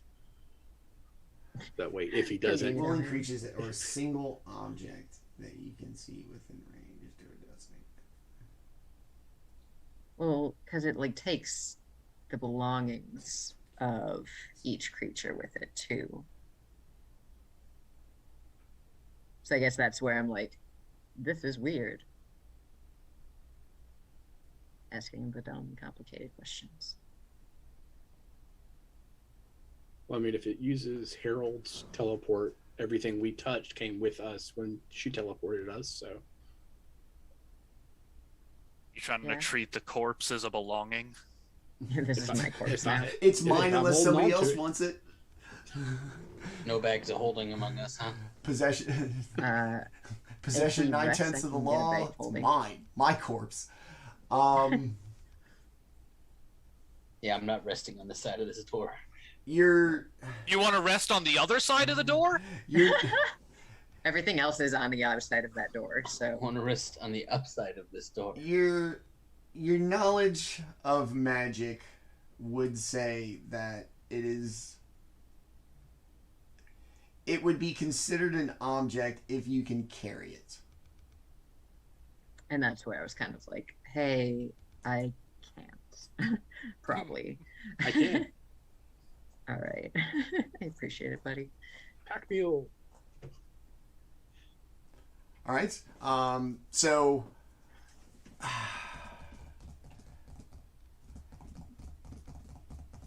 give me a dexterity check to pick this thing up. It is an old, desiccated body that was really only maintaining its form because it had stopped moving inside of this very rigid thing of armor. Dude's about to turn another corpse to ash. God. Oh, I'm not, because for a big dude, I'm actually dexterous. 21. Ooh, very nice. So you manage to pick it up. If you've ever held an infant, as you pick it up, its head flops back, and you kind of instinctually support its head. But you get a good grip of it. You do have to use both arms to hold it, lest it kind of potentially snap. But you got a good grip on it. It's secure. Could you get one of you guys, Banquo and Daemion, see if these things take passengers? The boxes, or is it personal? I mean, I suppose one important question would be, when we got teleported here, what happened to my horse? Yeah, and my cart. Yeah, that's a fair question. Where's your horse, my cart? Dude, where's your car? 'Cause I had assumed that it came with us, but I wouldn't have brought it into the hole, obviously. That'd be stupid. Down the scaffolding we go. Just I've walk, been horse. down Why a don't you big- walk? I've been down a big hole with a horse with no name. Yeah, keep rolling an apple down the scaffolding and hope it just keeps chasing it. Just keep going. Oh no. Off the edge of the scout. I need a dexterity saving throw for your horse, please. All right, I'll work on damage. Basall, you've got your, you got Guys. your corpse. Somebody want It to wouldn't hand me be- my box so I can Yes, but support first, the body. it wouldn't be fall damage, it would be full damage. That one's good. That one was good. Get out. Just get out. I'll show my way out. Tarask appears, rocks fall, you die. Bad pun. Good night. Thank you for Thanks for watching. All you have to do is hit me with a single like pebble and I'll die. All right. Sand, yeah, sand I falls. try to kind of like maneuver Basall's box into his hand.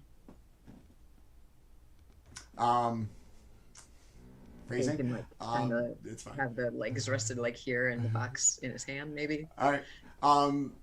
So she showed you how to open it, and it's basically just going to be two pieces that you just kind of pull apart, and the kind of light comes Mhm. out. So Basall, you gonna be able to get like your big ass bear paws? I was gonna say this would have been difficult for me. Close enough. Yeah, this would have been difficult for me without toting anything. Especially something delicate and dead. Right. Okay. Guidance. All right. What would everybody like to do? Well, okay, seriously, where's my horse? Dude, where's my horse? Where's your horse, dude? I got this new tattoo. What's it say? Dynasty. What's mine say? Dragons. What's mine say? Sultan. Right. I roll insight on his horse. Because if it's up at the top of the hole, I gotta go get my horse, man. It is not at the top of the hole. It did not make its trip with you. Dude, that's lame. He's got all my shit. So wait, is he Lord's- still in the town? The Lord's Alliance is Behind taking him? care of it. Like, if I had a rest, I could summon him to me, but You know, dude, he's probably wondering where the fuck I am. Bro just left. It's fine. dude, I thought we were cool, man. That's weird. Just ghosted me like that. Not cool. Hey, man, I'm He's back. He's not a normal horse. Dexterity saving throw to not get bucked in the chest. Oh, Is your horse's name Seymour by any chance? No, my horse's name is Peduncle. Oh. Futurama sadness. I know. I got it. That's why I was like, I'll probably be back any minute now. 1,000 years later. Yeah, okay. All right. I don't want to cry for Futurama-related reasons on the D&D show. Rest assured about your horse, Nope. Daemion. You suddenly feel a lot better about it. Good old Peduncle. Indeed. We're going to tug at that thread at a later time, don't you worry. So are we gonna skedaddle? Yeah, I'll take up the rear. I think on this one, I just want to make sure everything works as it needs to. Who gonna go first? I guess I will, since I'm the one toting everything. Okay. That way, if I need help getting the box open, there's still people here to help me. You I managed, did cast guidance on him. you managed to fumble about it, but you kind of slowly, while being very dexterous to maintain the kind of support for the corpse, managed to get it open. You're overwhelmed by a bright light, and Basall disappears. Everybody I'm else? glad he turned to this too. Follow suit, yeah. Well, shit, now that he's gone, nah, I'm staying. Let's go I meet thought he these would dragons. never leave. Banquo opens their box. Bright light and gone.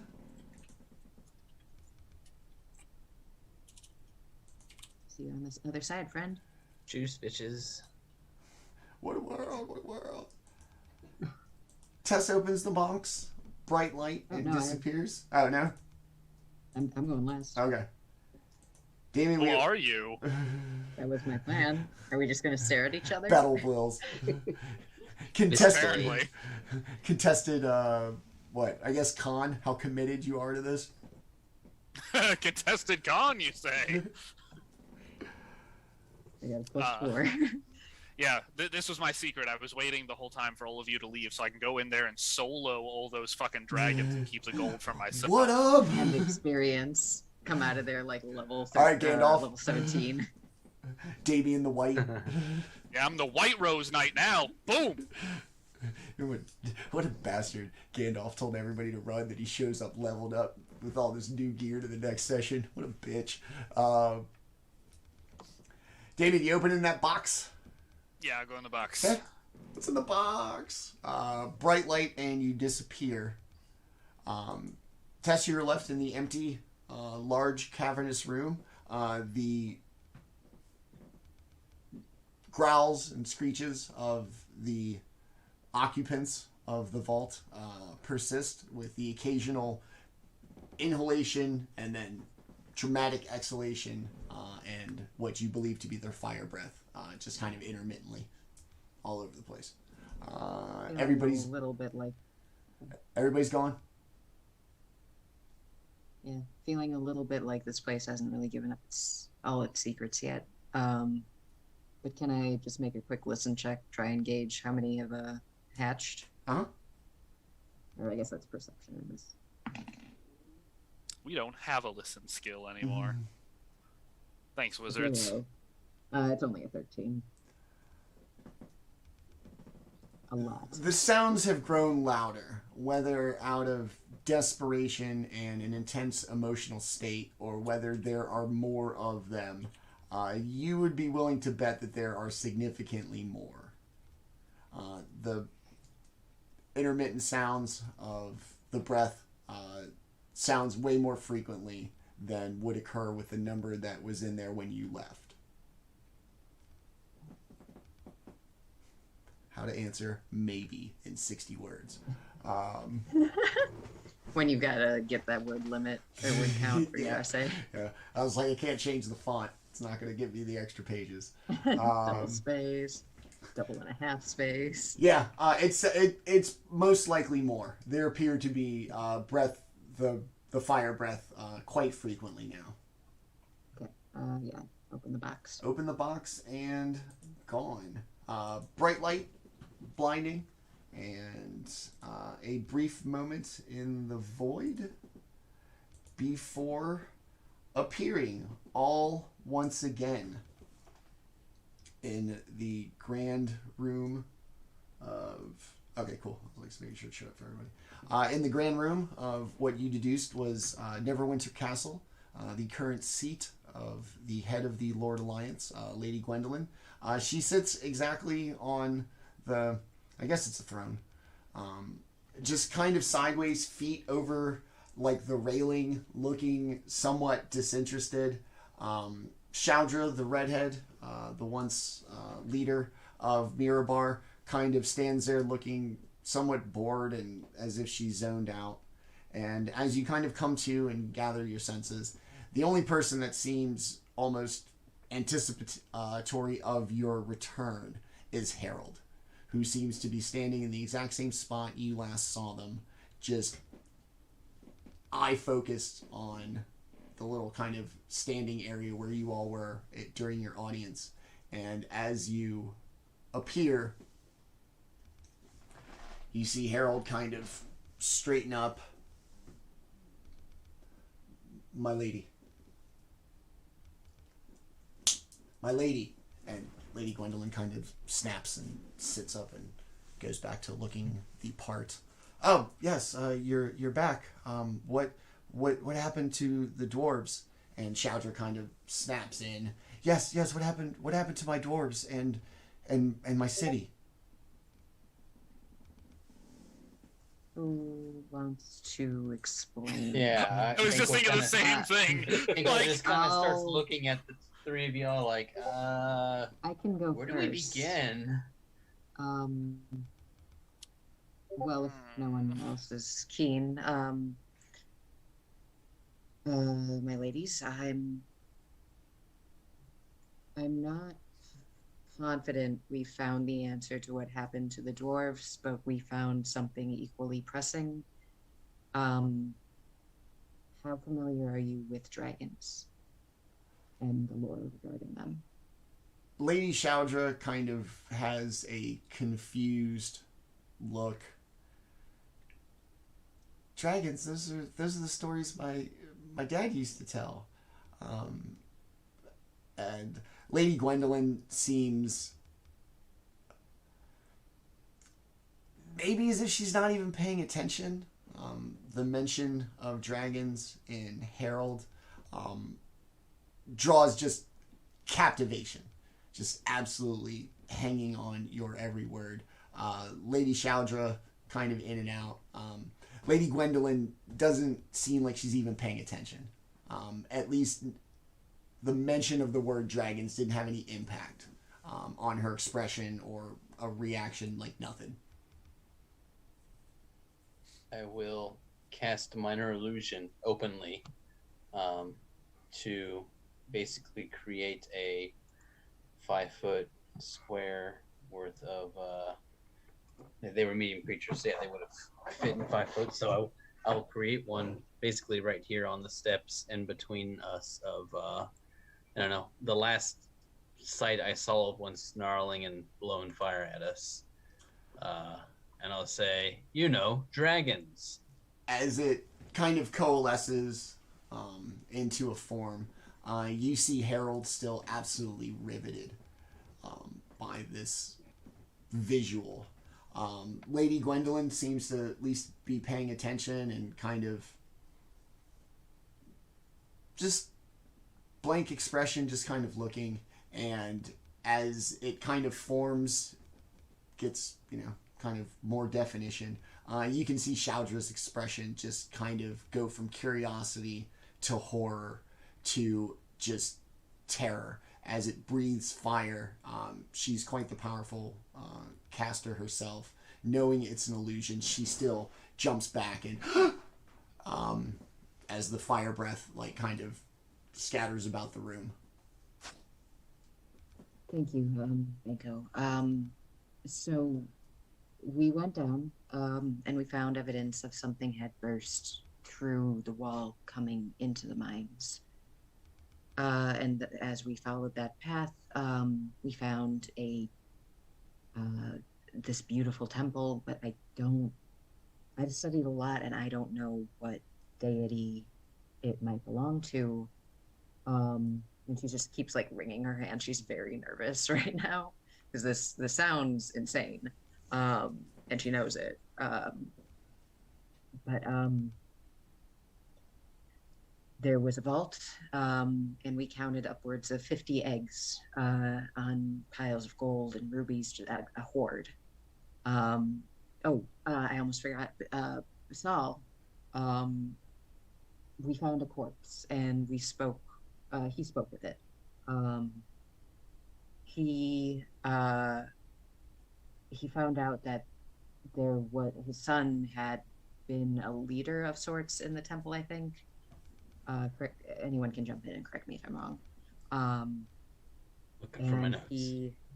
Come again? I was just looking for my notes so I can let you know. But we didn't get a rank. We just got that he was a member of their organization. I think you're and right. then he broke their tenets. Yeah, he broke their tenets. He gave into he talked about a corruption, and that was all we really found out about that. I think we got the name of the organization. Draconis. Yes. Oh, right. Hang on. Sorry, it's been a strange hour. Something Dragoons. I had it written down. Dynasty Dragoon. Thank you. Yes.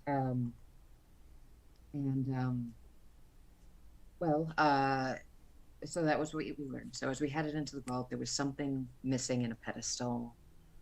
There was an odd dust and some gems we found in the mine itself that I've never seen before, which is weird for me in my line of work. And then things began to hatch. And she's kind of waving the veil around as she talks a little bit too.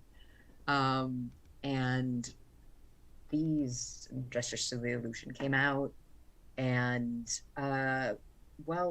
we still have, quite frankly, the scorch marks to prove our story.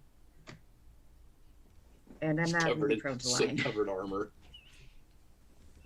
So I am very much hoping that you believe us, and if not, a large number of them are still alive down there.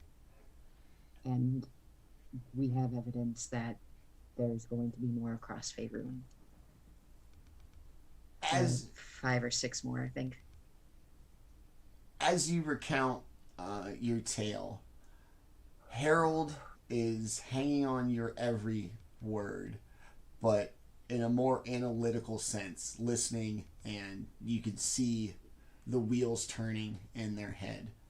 Shaundra listens like a child hearing a fairy tale, is absolutely riveted with wonder and fear, like very visceral, primal feelings. Lady Gwendolyn looks like you just told her the worst joke you could possibly imagine. She looks unimpressed, bored, a little aloof as this fantastic tale of once dead creatures is spun in her court. She just seems to just kind of be off in her own little world. Does it seem like we're not telling her anything she didn't already know? Ooh, Yeah, that's good. Oh, Yeah, give me an insight check.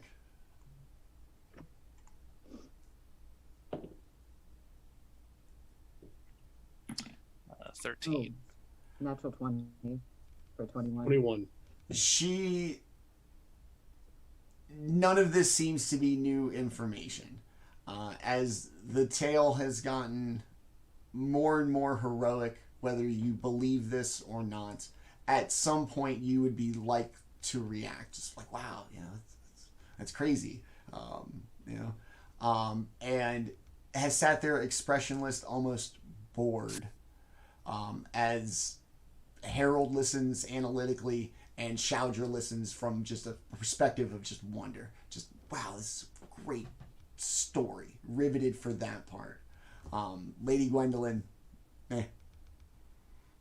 I'll look to her and say, Lady Gwendolyn, if you knew all this already, for what purpose did you send us?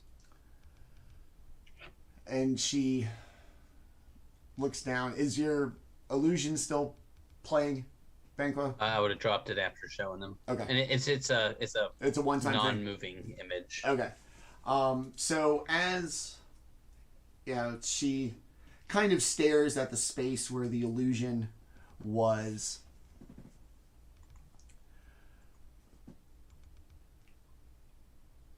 Like all who have sat in this chair and ruled over the Lord's Alliance, I am entrusted with information that others are not as part of my role. And there are two acts at play here. There is the disappearance of the dwarves of Mirabar and their fate, to which I've set you to resolve. And then there are the knowledge of the existence of these dragon vaults. And it would seem these two ideas have collided at once. I knew that there are vaults. They're scattered all about the lands. Most lost to history and time. I did not anticipate you stumbling upon one while investigating the dwarves' disappearance. But the activity within this vault is most disturbing. And she's going to kind of look.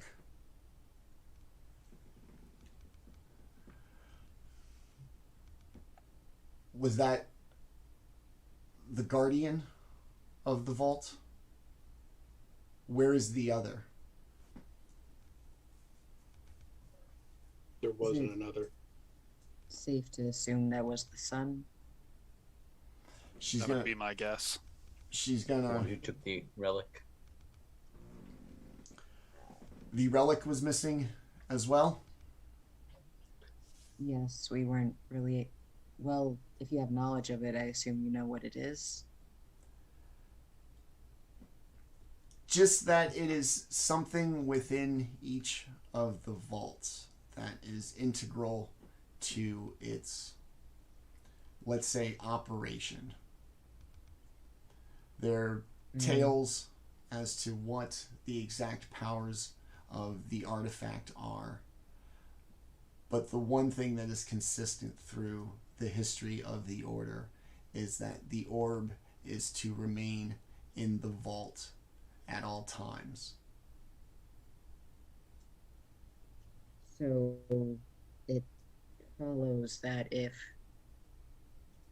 he, and points to the corpse, spoke of corruption and the eggs hatched afterwards, is it possible that something is influencing him to allow these to hatch? She kind of hears your question and looks at Harold, and already not exactly the most personable being that you've encountered, becomes even more robotic, and a blank stare comes about them. We have found that the vault in operation allows the life within to persevere well beyond their natural limits. And as such, the removal of the artifact would upset this balance. And she looks at the corpse. His demise was a result of the artifact's disappearance. Of that, I have no doubt. The behavior of the eggs, I cannot say whether that's a result of the artifact's removal or the cause of the artifact's removal.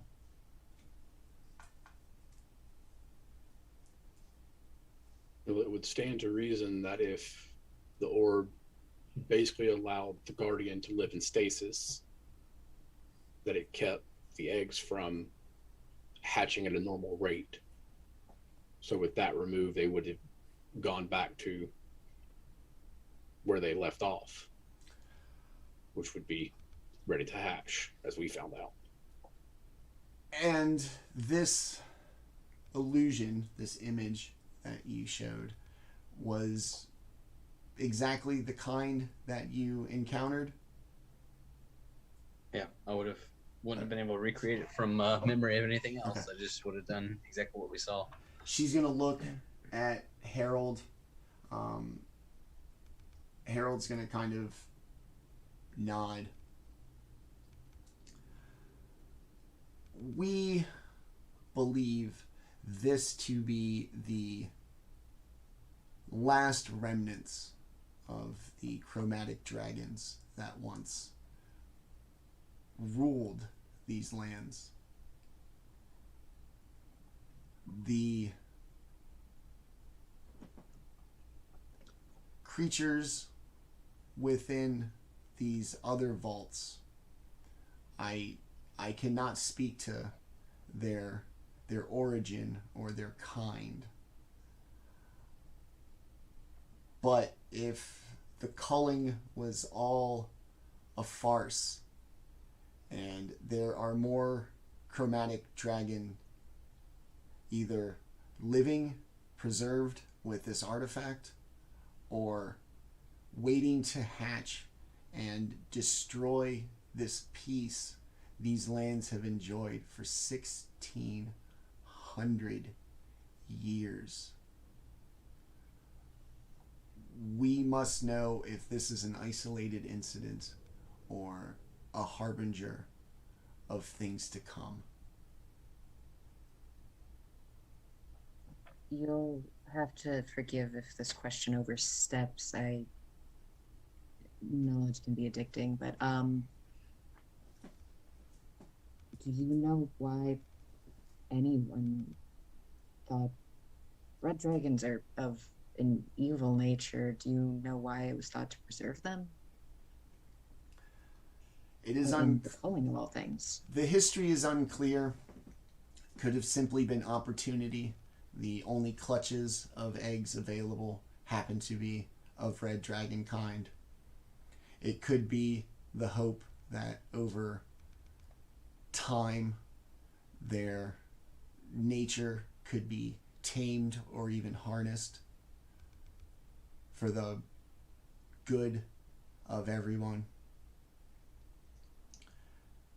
It could also be that somebody defied the Lord's alliance, and these dragon vaults may not contain what history says they do and what those of us in power believe are held within.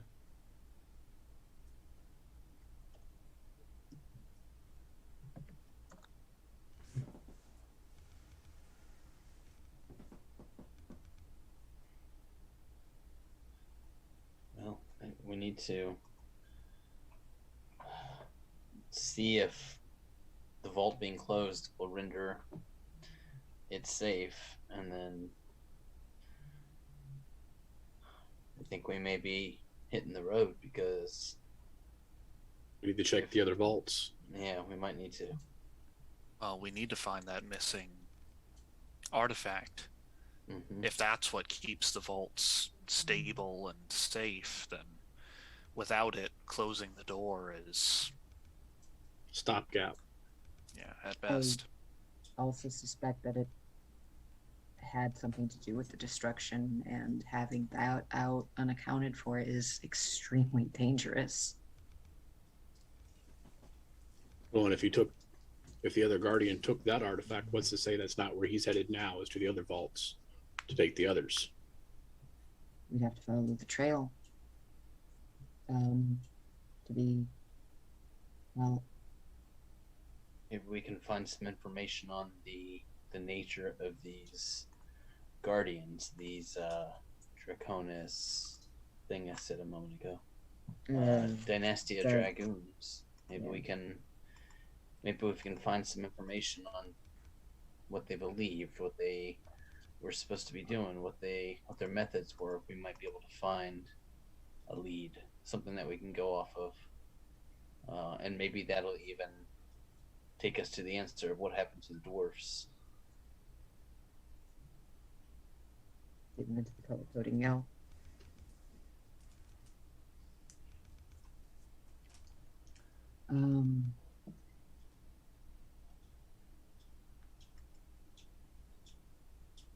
Sorry, there's a lot to consider.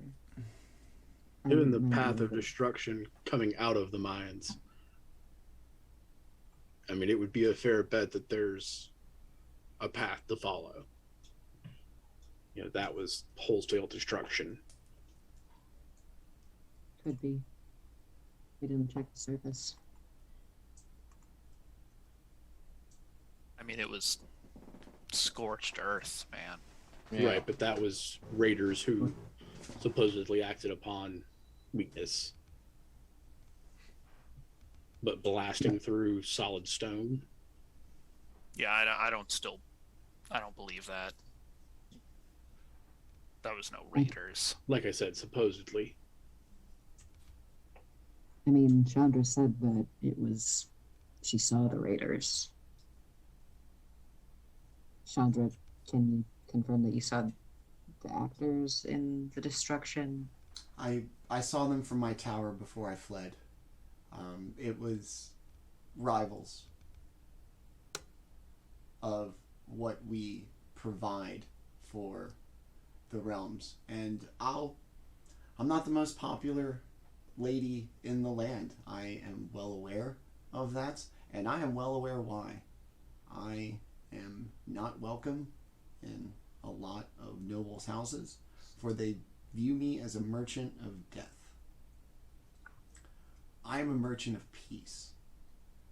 My arms are deterrents against the greater evils that still exist in this world. And where people attempt to bring peace to this world, others will want them dragged down so that their chaos and their destruction may reign. And you can see her like getting fired up. Angry. She believes in what she does. She loves her job. Fired up. Lady Gwendolyn even seems kind of like, yeah. As she talks. Harold still very intently listening. She's going to look to Lady Gwendolyn. We would ask that you follow all leads of other vaults or the whereabouts of the missing paladin and the artifact.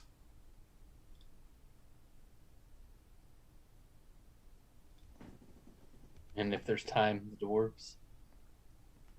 Well, I think one's tied to the other. At least that's our best lead right now. Unless there's something else crazier down there. That's a stressful notion. Yeah.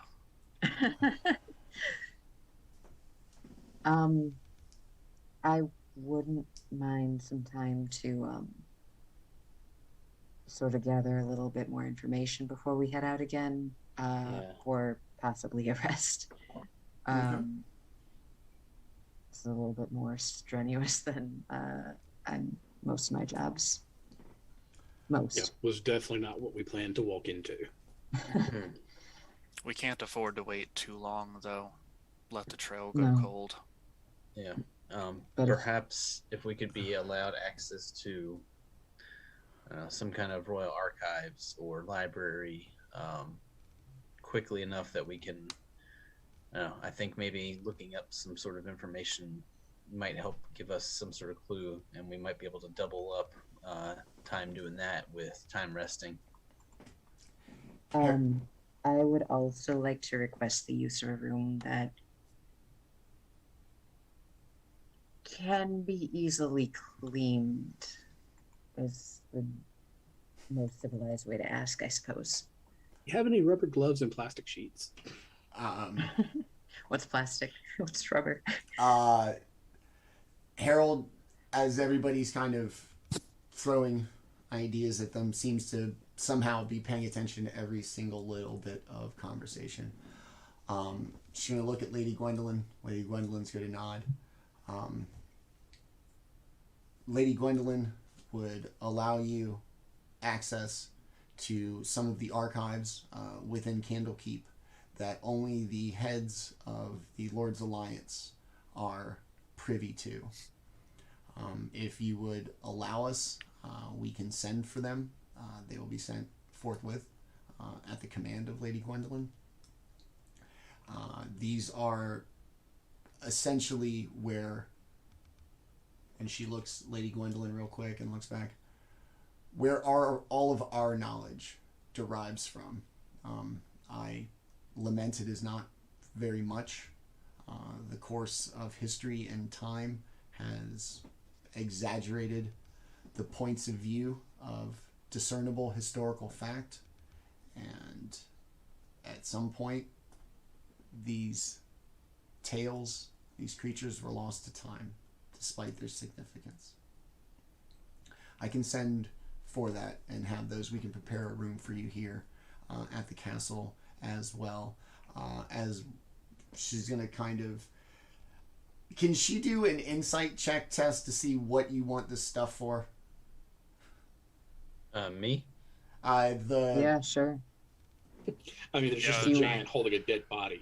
It would be insight versus deception. Deception if trying to fake out. Yeah, I'm not trying to really fake out. Yeah. They're not going to know. It's a 7. She's not going to put 2 and 2 together. Yeah, my deception is +7. We can arrange something for you. This castle, I'm sure, has something. We are quite... we rule here, but we don't live here. But I am sure I can send some housemen along to find a suitable space for you. Tess, if you would like. I'd appreciate it very much. Also, Manny, are we back at the dusty room in Neverwinter? Yes. Or are we... Okay. Yeah. Got it. Yeah. Everybody, like, almost like you'd never left. They were basically exactly where they were when you. The map looks a lot shinier. Yeah. No. So yeah. Yeah, I don't know why. Oh, it doesn't have the thing on it. From whatever. And so, Harold kind of takes down, what Tess's request was and Banquo's, looks at Daemion and Basall. Is there anything that you would ask of us to help you in your quest? No, I'll go with Tess to help with that. Okay. If we're going to track down and catch up to who or whatever it is at the end of this trail, we're going to need mounts. I have my own, obviously, but we're never going to overtake them on foot. Do we have access to more teleportation? Lady Gwendolyn has a sly little smile. Worry not, adventurers, for you travel at the will and speed of the Lord's Alliance. Your transportation, while not absolutely perfect, will be at the speed of the arcane and in the positions that you and we decide are most advantageous for the continuance of your quest.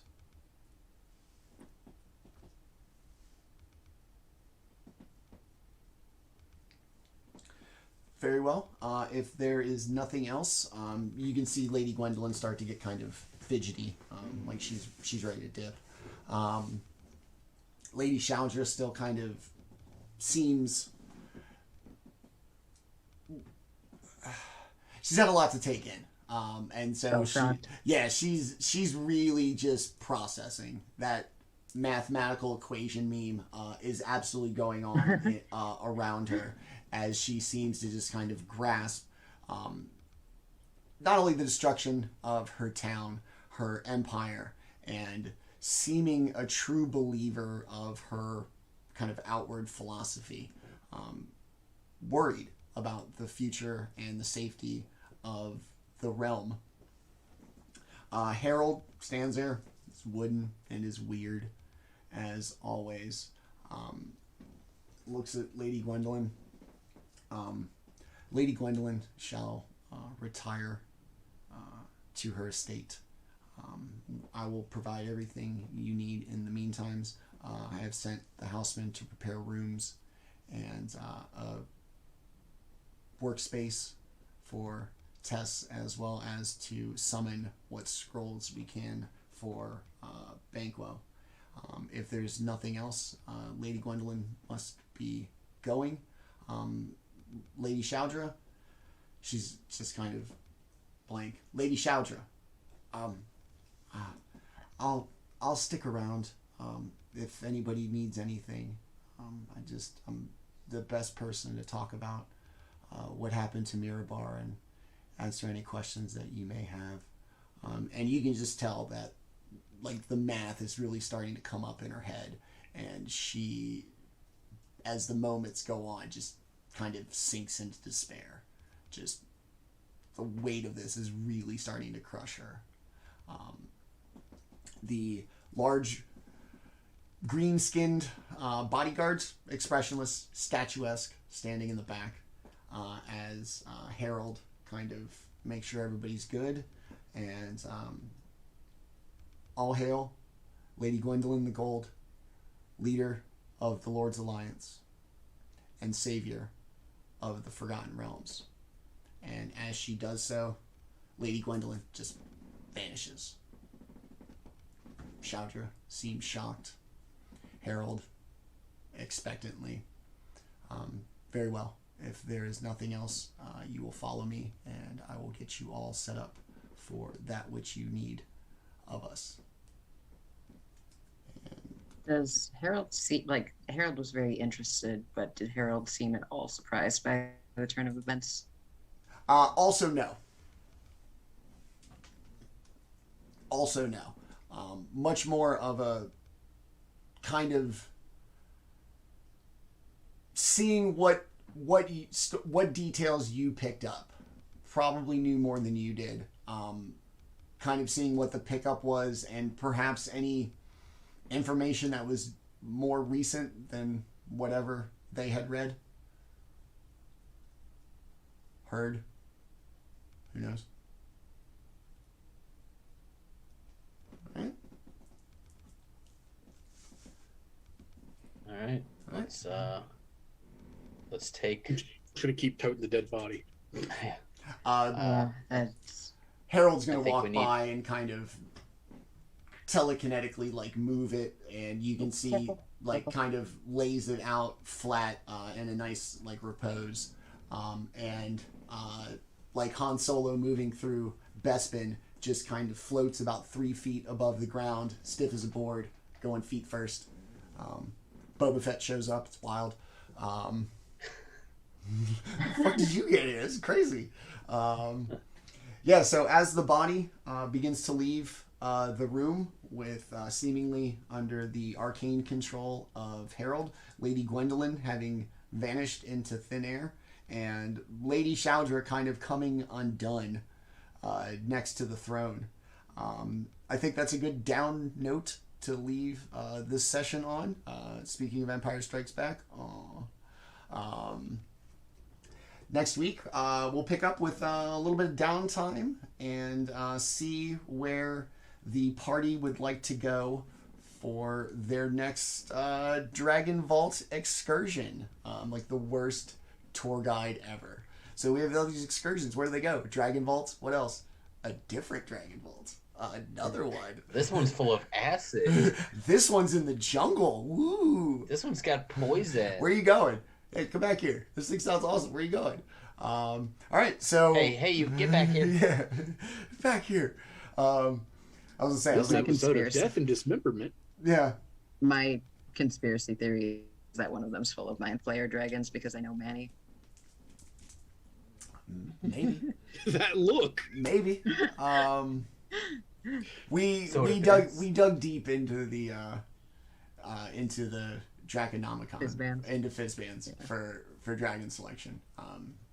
Really pick the right ones. The red ones were the slam dunk. Just they're red, they're easy, and it was gonna be fun. And now after this, it's gonna be interesting. But yeah, all right. So episode 2 in the books. The party did escape the Dragon Vault. Very well. Second episode, already Discretion, the better part of valor. I love it. The CR math said that should have been very, very bad at 6. I made it 9 just in case. So you made it out of that.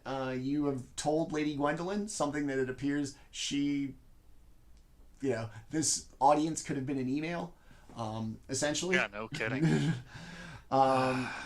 But they seem eager to help Harold and Lady Gwendolyn. Lady Shaudra might be, she might need a self-care day. She's gonna need it. The Bard and the Paladin. Yeah. Song, something. All right, so this is our amazing show, episode 2. You've seen some great roleplay from these great people. Like I said, aside from their great portrayals of these characters, there are even better people behind them. Give them a little second to tell us a little bit about themselves, and we'll plug our next 2 shows, and we'll get the hell out of here because I'm exhausted. You guys are like emotionally like draining on me, but like in a good way. Like I worry about you. I was like, man, am I gonna kill him? Every time we get on camera, he goes, "Oh God, what are they gonna do this time?" Yeah. Banished 3 dragons. Yeah, I and- traumatized him from one shots. Yeah, and now you're like, you're gonna run away? You're gonna do the smart thing? Wait, who the fuck are you guys? You're not my group. Persistent characters. Yeah, dude, this is a long-term game. Yeah. I can't just charge head Yes. first Well, all the time. that was fun. Can't just fuck around and find out. We gotta Oh, fuck oh, around you, things to find out. oh, you will do both of those things, I assure you. Hello, I'm here to murder the Lord of the Hunt. Yes. Yes, I would like 1 murder of a Fey Lord, please. To go. I got shit to do.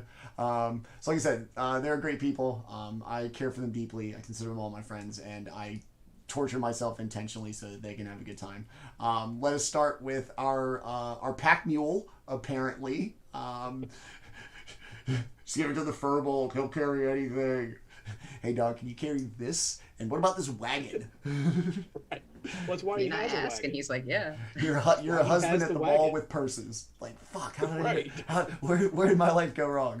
Saul, tell us about John, the great human being. I don't know about great human being. I'm kind of an asshole. I mean, you know, you are who you roll with.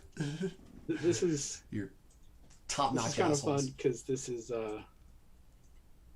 Basall's definitely a character I'm thoroughly enjoying because there's a lot of things that I tried to put to him that were part of me.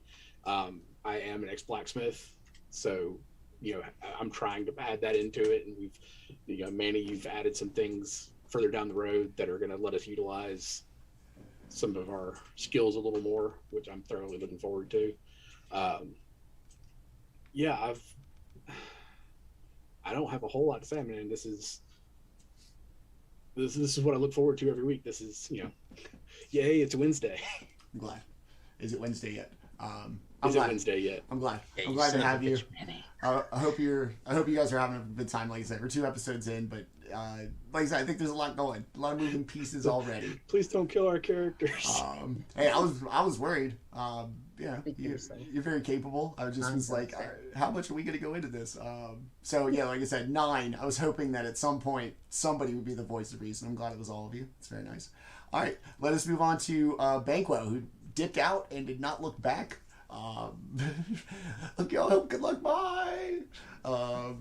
Tell us about Nick and how these maps are most likely a result of you. Yeah, I've been playing on this server for damn near a year now, maybe 10 months. I don't know. April will Got be here. April will be a year. Okay, so yeah, I've basically tried to sign up for every one shot you've ever advertised if I could make it, and many times I pushed my schedule around so that I could. Like John said, like, I don't know what the fuck you've done to me, son of a bitch. I look forward to Wednesdays almost as much as, if not more than, the weekends. And I have a job. Like, it's not like when I said that during the summer when it's like, okay, well, every day's a weekend for me because I'm unemployed. Like, while I do enjoy my weekends, this makes me look forward to the middle of the week. And I appreciate everything that you've done. I appreciate all the work you've done. I love where you've come with using maps, and We're making them now, Yeah, bitch. and Like, we're making them as now. much as yeah, no shit. And as much as great as you were with Theater of the Mind, it is a little bit easier to expand your mind a little bit when you've got like a starting point to think about. And I really like how that has come, and I am just so glad that I was able to get into your campaign. Awesome. Thanks, buddy. I'm glad to have you. Let us move on to the person who kept leaving but coming back in very, very paladin kind of way. Stupid oath. Gotta just not dip out on my people. Banquo, tell us about Raz and why I bumped up combat encounters because of the things that you have done to me. Well, come on, Banquo, tell him about Raz. He's alright. My bad. Yeah, it's, as always, a very similar story to Nick's. Been here a while, started with just one random one-shot off Reddit. You needed somebody to do some Greek god-inspired shenanigans. That's right. And here I am, the better part of a year later, just still messing shit up. Although I went more tame this time around. Agreed. This is something, it's a character. It's like my very first D&D character, trying to bring him back, give him a better run now that I'm older and wiser and not a teenager.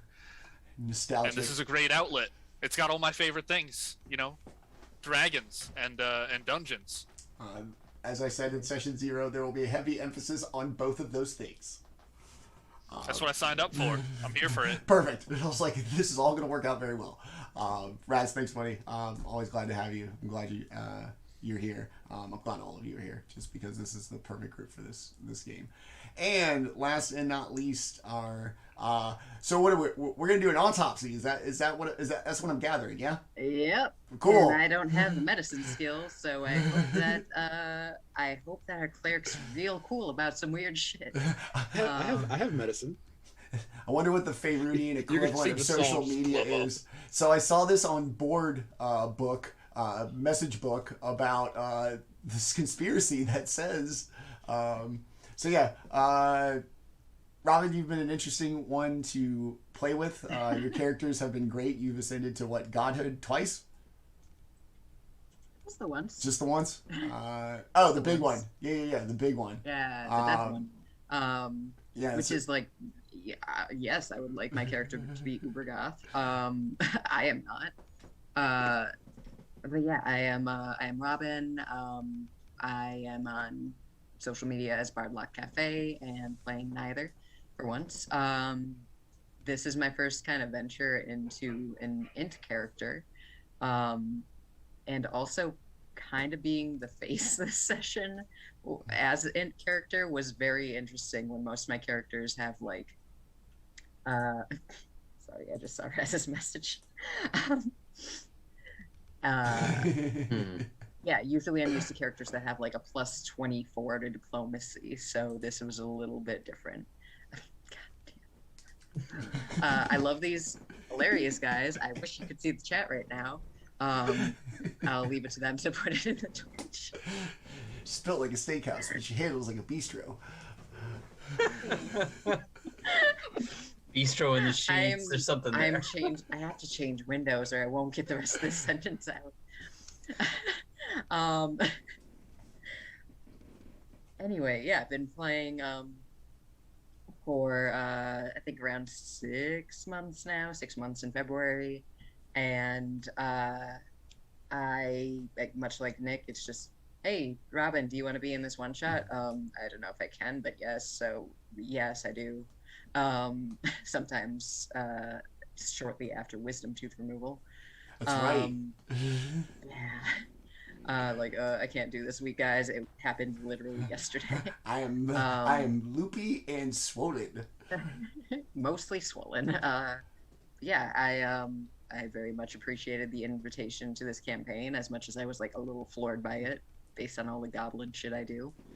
But I've been having a really good time with some of my favorite players in the server. So actually, yeah, I think most of my favorite players in the server. So this has been good.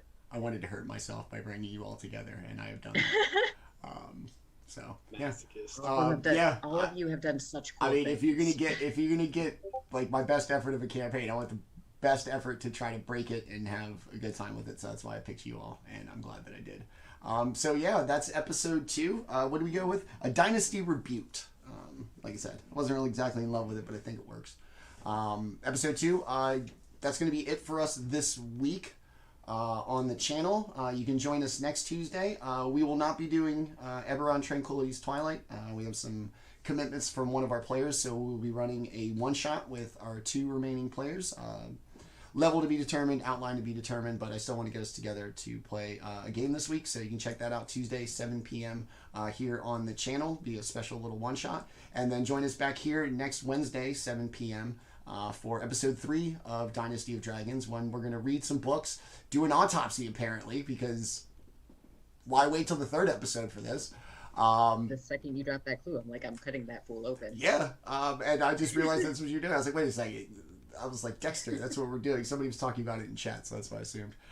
So yeah, join us back here for episode 3 next week, where we do autopsy, Dexter, and studying. Maybe some dice rolling in Dungeons & Dragons. If not, you can check us out on YouTube Mondays and Tuesdays with the previous week's episode, so give us a follow over there. Until next time, thank you for watching. To all of our new followers, really appreciate it. To our amazing cast, I adore you, and I thank you for coming out week after week to put up with my shit. And to everybody who watched, thanks for watching. Hopefully we'll see you next week. And always remember, I love Dungeons & Dragons and the people who play it. We'll see you next week. Bye-bye! What was that? I was like, what was that right at the buzzer?